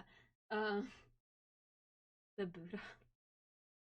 Oh, like Jesus had like 12 disciples. Or Jesus. Yeah, but like he's already like going to the. It's weird to not have music. Um. Uh. He already went to the, like, it's already weird that he has people like in his troop that like have to do stuff for him, like, and can't refuse. Like, it's pretty clear that there's something going on, blackmail or something, where they can't refuse. Don't exactly know what it is, but it's it's weird. And then murder is bad. Um Obviously. Um and then, like, I don't know, making that murder into a game is weird. And then Valent disappears for 7 years, which makes me think that he went to jail and Shady didn't.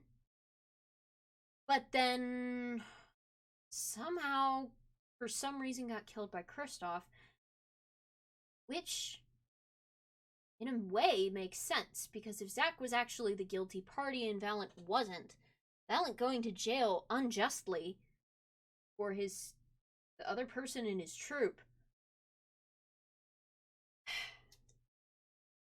he would obviously be bitter about that. And yet he's still very kind in this game, which shows how interesting of a character he is.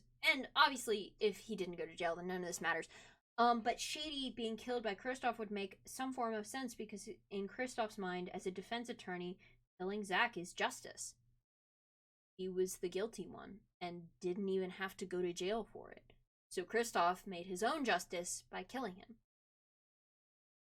And framing Phoenix for the crime, if Phoenix had gone to jail, then he would have also gotten kind of revenge on Phoenix, like, for using forged evidence and convicting the wrong person. This is all conjecture. I have no idea if this is what happened, but it's a really cool idea, and I kind of hope that's what happens. And if I predicted it, that's gonna be poggers. I wish I hadn't said that last part. Poggers. I wish I had not said that. This tracks for me. Yeah, no, I mean, it makes a lot of sense, but like, it also couldn't be not the truth. It could just be that Zack is guilty, but Phoenix used the wrong evidence. But I think it's gonna be more than that.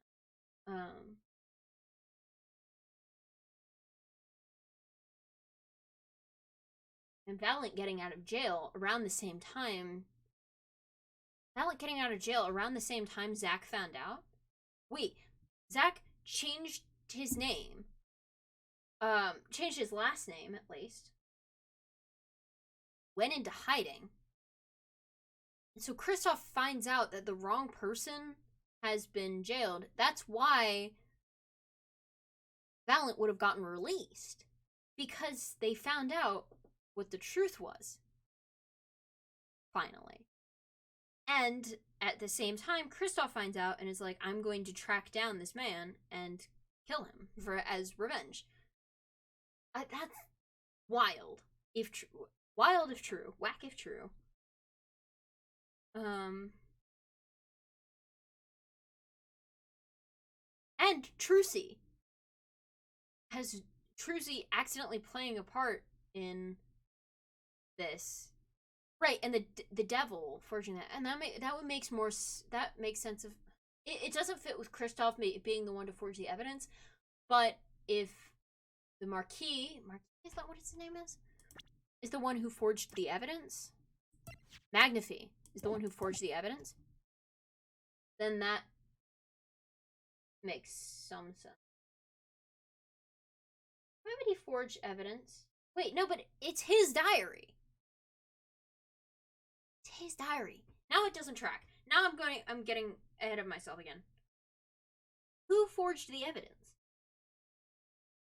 Because if it's Magnify, I thought it was his diary. Why would he forge his own evidence? right? Because this is... If we're assuming this is the Trucy Eddingmar... True C.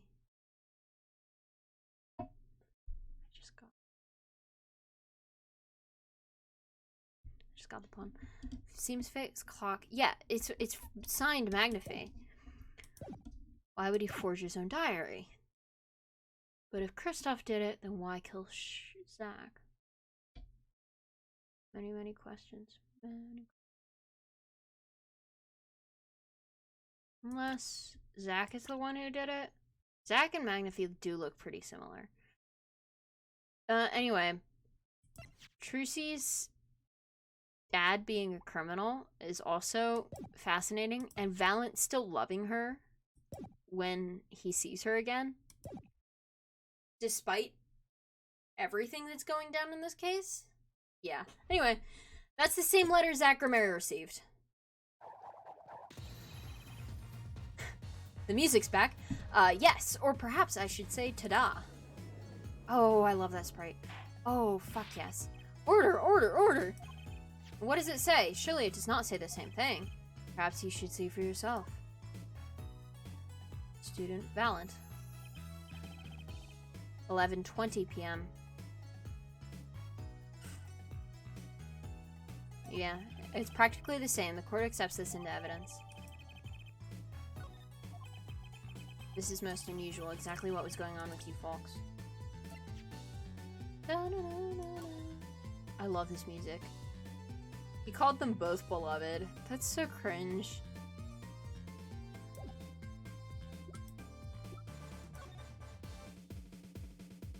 Not cringe. I mean, like, that's so, like, manipulative, I guess. Like, cringe was not the right word.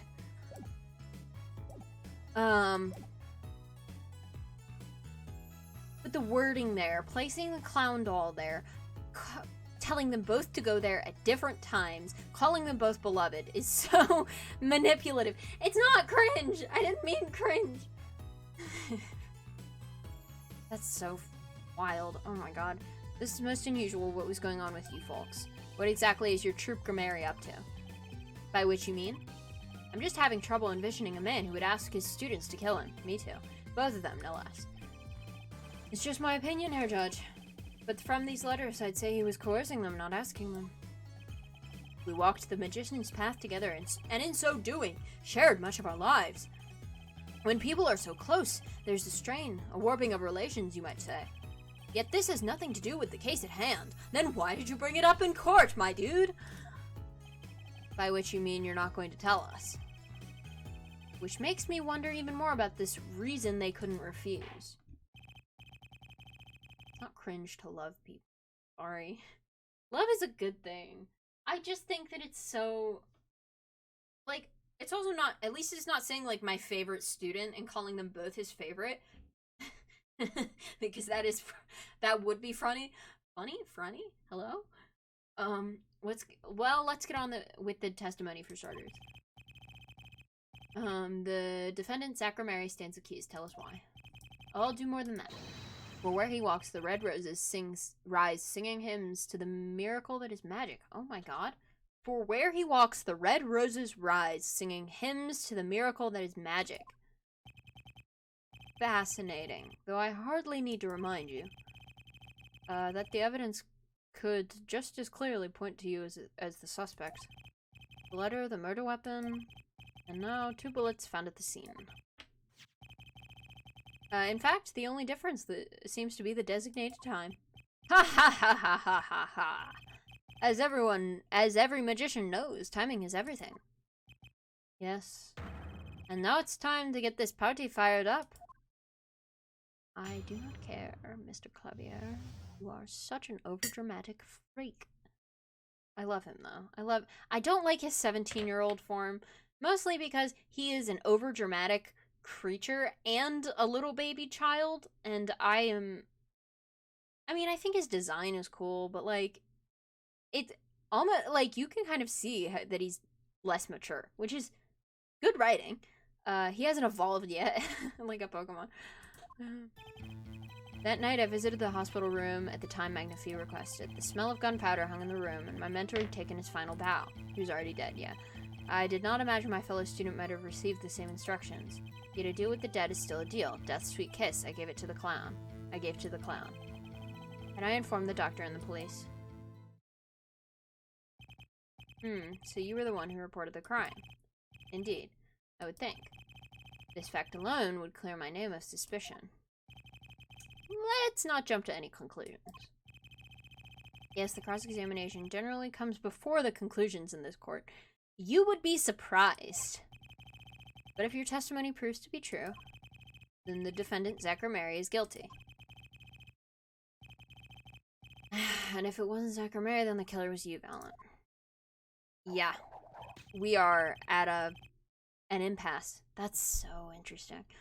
And no disappearing act will get you out of that. I'm still fascinated by that. Oh! I've gotten it. I accidentally did the Van Zeeks point there. Hello? I don't know if you've played the Great Ace Attorney. I also haven't played the Great Ace Attorney, but I have, seen the Van Zeeks point. And I love it, and it's so funny. So, at least only less than 10 Swift minutes remain. This was definitely forged, and it was not forged by Magnifi. So our little devil theory is wrong, obviously. About Magnifi being a devil. But Fate's clock will make me wait a little longer. Only 10 Swift minutes remain. This is saying that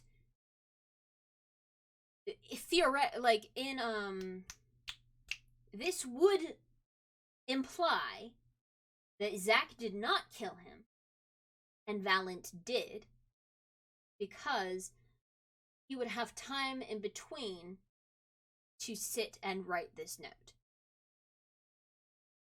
If this is forged, it implies that that is not the truth, or at least we don't know it's the truth.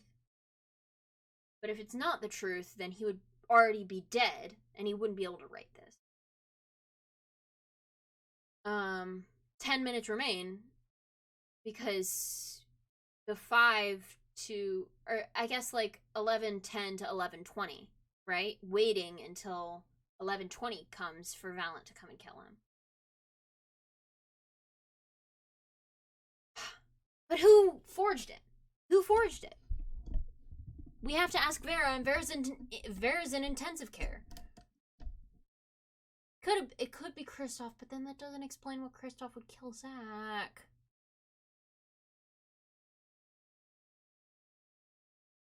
Unless... Well, because Trucy is the one who, like, brought it to Phoenix. It could be Zach, and there's a similarity to Magnifi. Or it could have been Kristoff, because I do want it to... I don't want it to be Kristoff, but I want it to be Kristoff because it would make sense why she was looking at Clavier the whole time and being, like, suspicious of him. But it wouldn't explain why she said the devil at the end. But it could be that Kristoff believed that Zach was innocent, and so forged evidence to prove him innocent just to make the trial go faster. 7 years later, found out he was wrong, and killed Zach so he knew that word would never get out that he was the one who forged the evidence. And then, like I said, frame Phoenix, so Phoenix gets his karma for imprisoning the wrong person, and Kristoff gets off scot-free. No forging allegations. Or it could just be Zach. I'm between the two. I still don't know. I'm unsure. We won't find out for a little while. No disappearing act will get you out of that.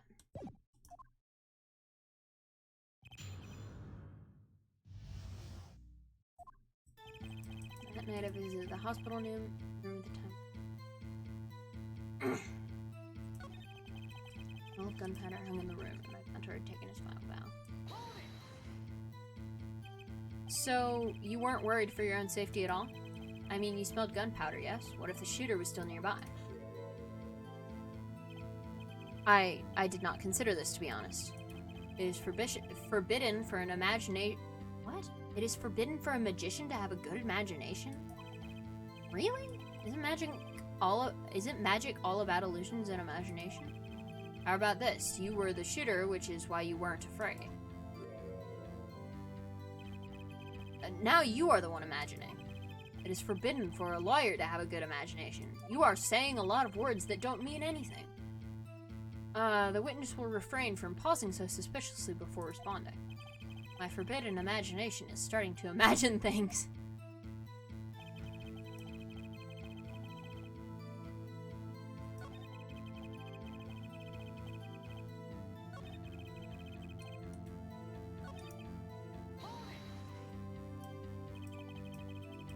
There were 2 bullet holes at the scene, one in the victim and one in the clown.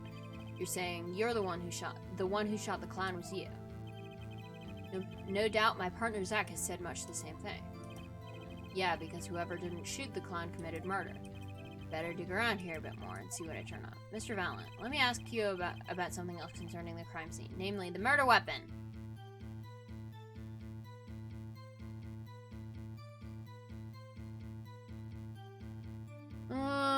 I want to say the location of the pistol. Because the number of pistols would be 1.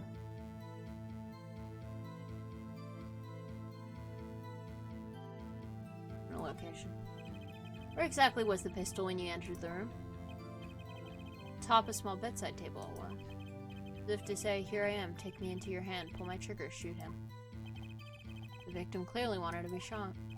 But why? Perhaps he wanted to go out with a bang? Yet we will never hear the truth from his lips, so all we can do is guess.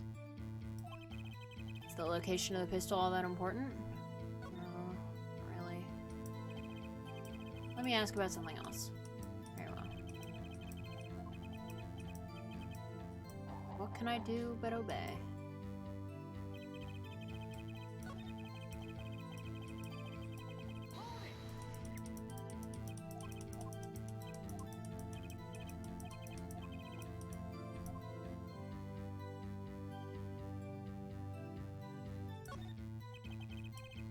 In order to shoot a pistol, you need a bullet. Where was the bullet?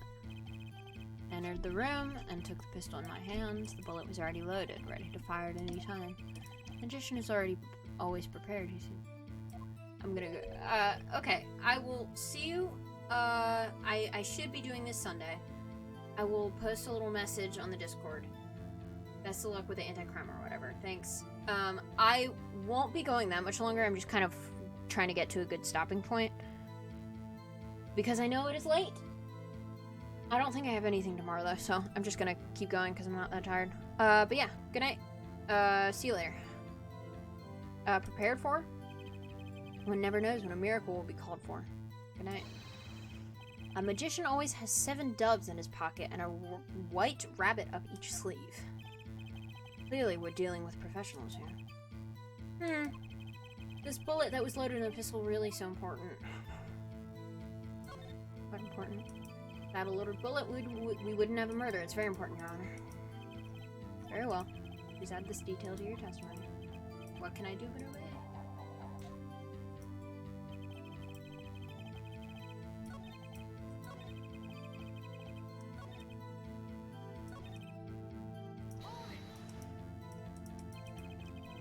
Pistol was already loaded. Something doesn't make sense. Why weren't the victim's fingerprints on it?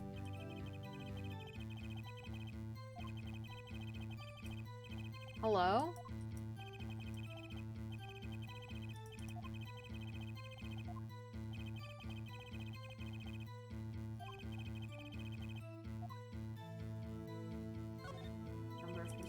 many pistols were there when you entered the room?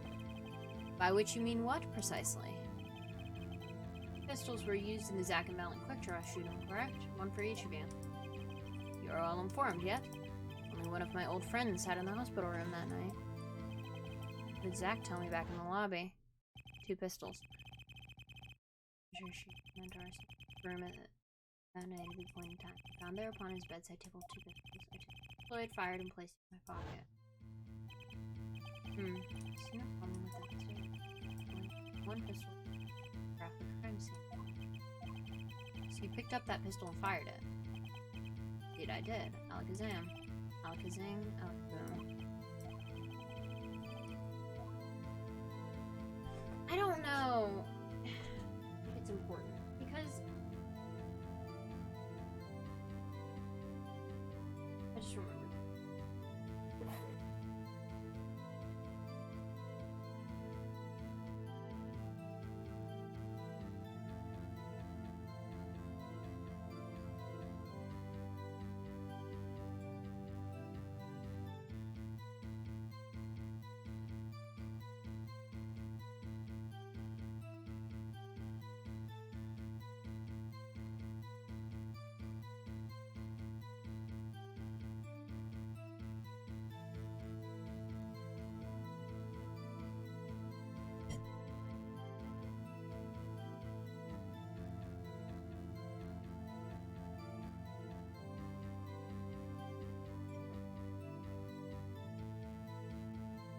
Sorry.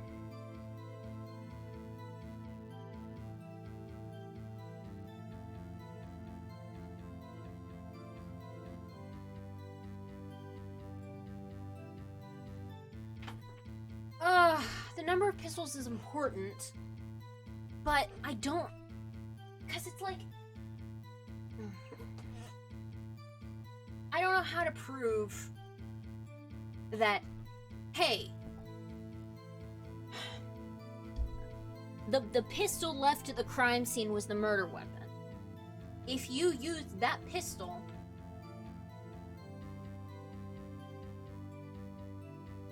the frickin' it line up. The frickin' rifling marks line up.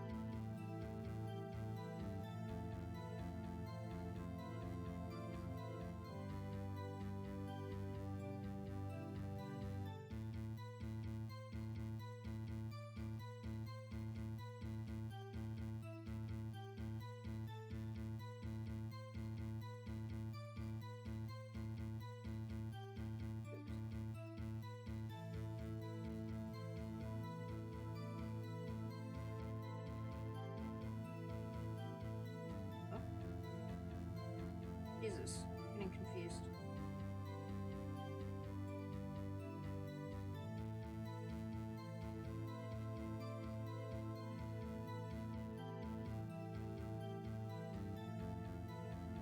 Yeah, it is. Okay, it is the number. Number of pistols quite important. What can I do better? Only one pistol was in the hospital room that night. With it, I shot the clown. Right. So this is where we present.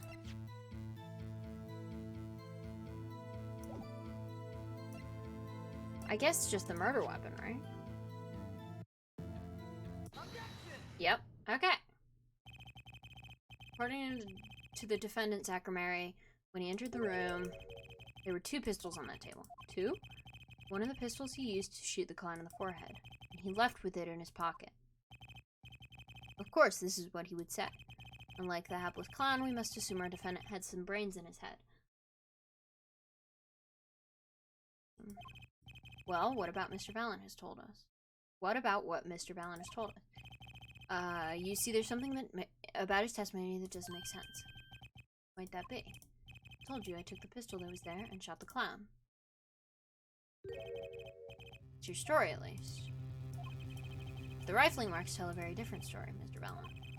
Recall what Prosecutor Gavin told us. Bullet from the victim's skull with a bullet fired from this gun. The rifling marks and the bullets were a perfect match. Mr. Valen, if you fired this pistol, Then you shot the victim in the forehead. Order, order, order. Well, this is all rather sudden. What have I done? Prosecutor Gavin? I owe the court an apology. Sorry. Sorry for what? You see, I was unaware that 2 of these unique pistols were crafted. The analysis of the rifling marks only proved the type of gun that fired them. God damn it. But that's not what you told us before. You said you'd verified the murder weapon. Which is why I'm apologizing to you now, so quite sincerely I might add. Would you hold me accountable for a mistake made in my youth? God, I hate him. He's such a dick. Yeah, he is 17, huh? He's such a little freak. I like him so much, but he's such a little freak. That was just this morning. I'm still young. And I might add, it wasn't really my fault. If the defendant had only admitted he took the pistol from the scene of the crime, we would not be having this pleasant discussion now. Valiant Grimari. Yes, Your Honor. You were presented with, to this court as a decisive witness, but you've proven to be more divisive than decisive. Got him.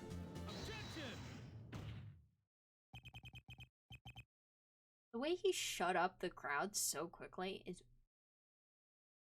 I mean, yeah, he's got a stage presence. He's in a band. I get it. But, like, yeah. You'll see in time. The testimony so far has merely been a review of the fact. The proof comes next.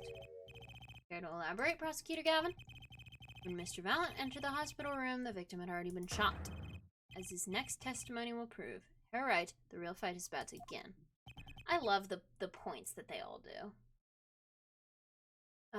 So dramatic. Bring it. Very well. Witness will now testify to the court. Help us determine who shot what.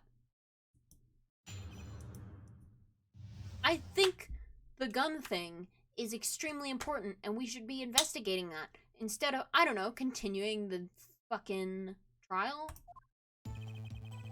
I arrived in the hospital room at the appointed time, which is to say 11:20 p.m. After discovering the body, I fulfilled my obligation, then called in the doctor. The doctor examined the body before the police arrived. He was quite clear about the time of death, 11:10 p.m. The one in the room at the time was my partner, not me. And the one in the room at that time was my partner, not me.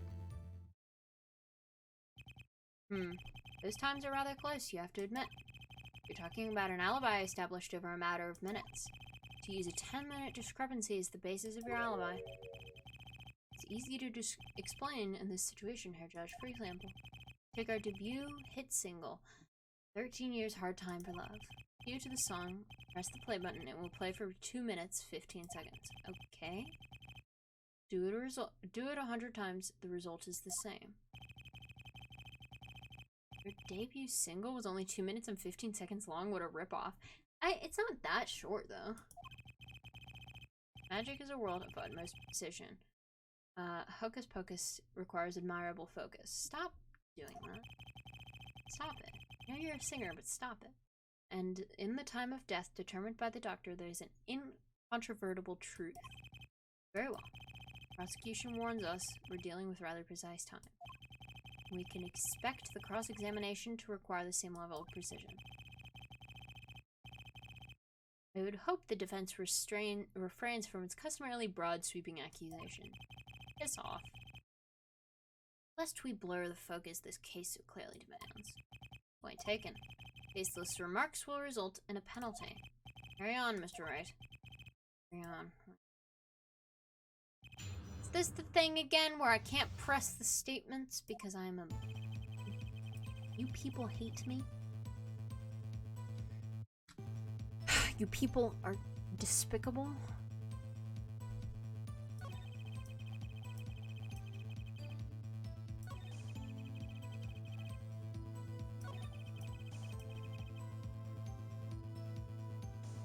And how did you know this?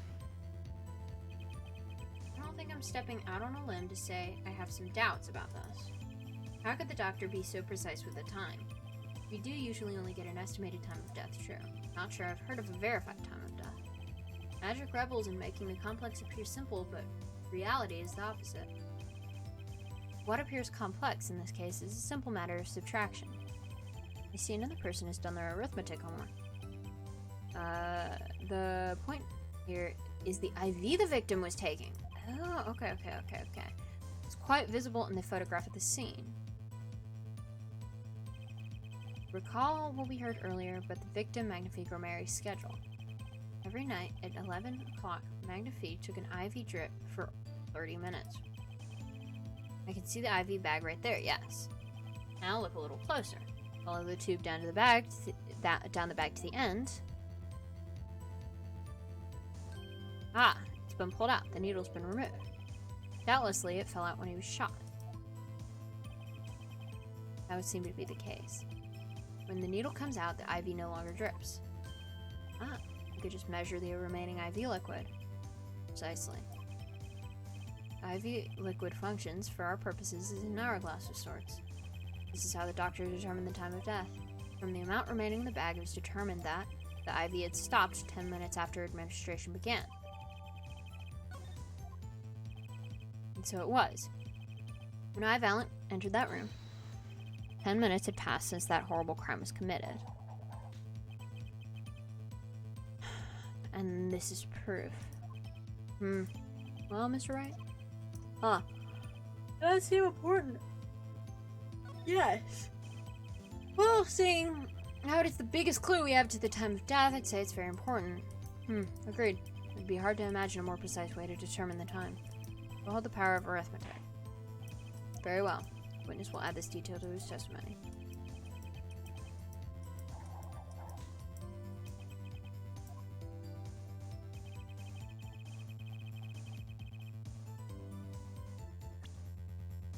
So, that is extremely interesting. 10 minutes after administration began, could he not have just pulled it out 10 minutes in? There's no reason he didn't just remove his own IV. Because I don't think that a gunshot... I mean, I don't know much about IVs, but I've had one once. It was, like, taped in there. It's not just gonna fall out when you freaking... I mean, unless the gunshot is, like, really forceful. You know? Like...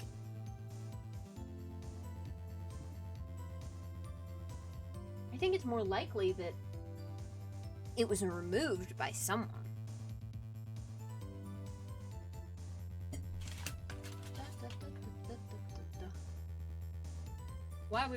Why would Valent remove it at 11:10?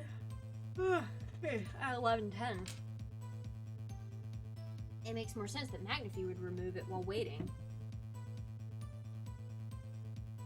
I have to take another break. I've been taking a lot of breaks this stream, but if I didn't take breaks, I would die, I think, so I'm gonna do it. Be right back.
I think I have ink on my carpet, and I'm not really sure where it came from.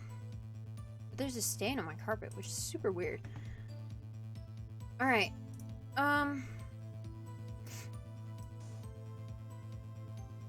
Usually I have this over here. Like, no, I can see the chat. What am I doing?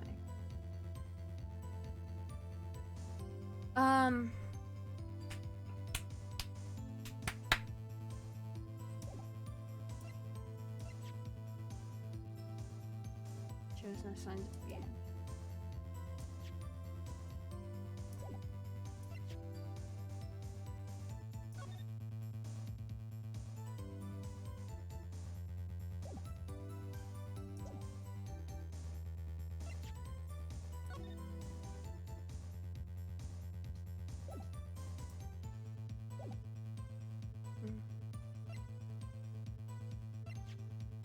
So we're given this, so it seems...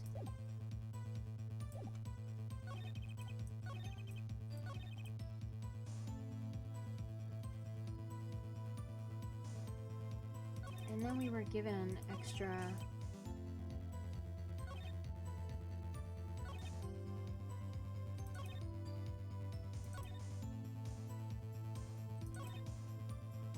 I fully don't see anything wrong, which is bad. Other than the IV thing, but I don't know how to...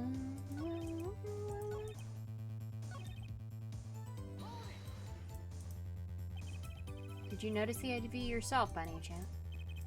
When first I entered the room, the stench of gunpowder assailed me. Next, the mark of death upon my mentor's forehead. And then his left arm, did I spy, a rose drooping and wilted. Thorn to the discarded IV needle. Oh, that's a weird way of putting it. Knocked from the vein by the force of the shot, luckily for you. If the IV had not been there, why you might still be a suspect. Indubitably so. I might say it's thanks to my lucky color. Your lucky color. Indeed, even today I wear it proudly upon my suspect self. For it always, without fail, brings me luck. Why, when Zack and Valent won their first Magician's Grand Prix, yes, the very one held by the Association of International Magicians, was adorned in this attire then too. And our trophy, a bust. Ah, what a day that was. I do not care. This is one trip down memory lane no one needs. My lucky color, yes indeed, and that IV too. I say, I think 'twas hued especially for me, Valent.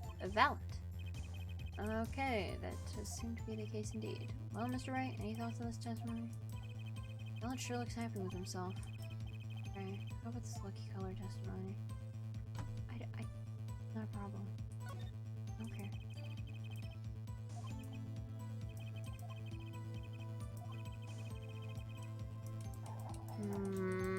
I don't.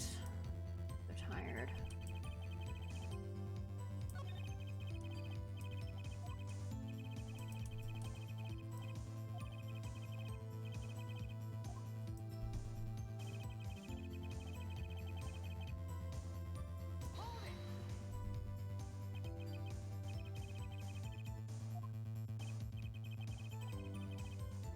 I forgot I was playing this on stream. I just was like going through it. Alas, such a feat may be beyond even the great Valent. You prove you were in the room at this time, for there was no one in that room but Magnifi, and he was departed after a fashion. Here, defendant Zack Gremory's sworn deposition. Snuck into his room at that night at the point in time, it was 10 minutes before I left the room. And the victim was still alive. The time indicated by this letter to Zack was 11:05 p.m. exactly, which means the witness could not have entered that room before 11:15 because his partner was still in the middle of his crime. The defendant himself has corroborated the witness's testimony. Yeah, that makes sense.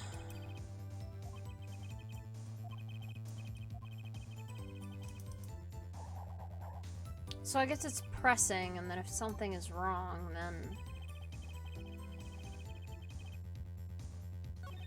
I can...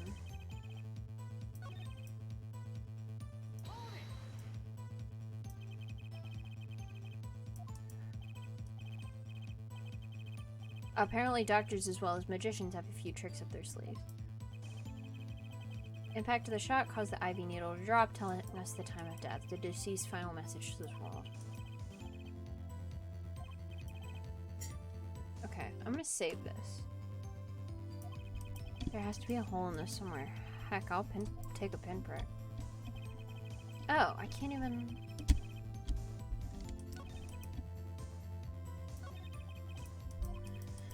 I don't know the answer. I don't know the answer, and I'm so fucking tired.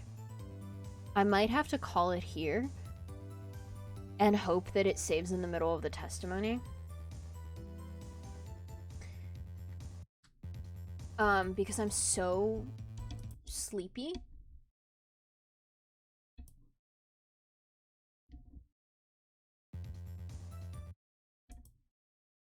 We're just gonna make sure. Yeah. Okay. Sorry to call it at such a weird time, but I've twice in like a matter of a couple minutes forgotten I was streaming, which I think is a bad sign. Because I just stopped talking. I just forgot that I had to read the character voices out loud. So we're going to bed. We're going to bed now. I'm going to bed. But I sincerely appreciate that everyone was here. I had a great time. I'm going to eep. I'm eeping now.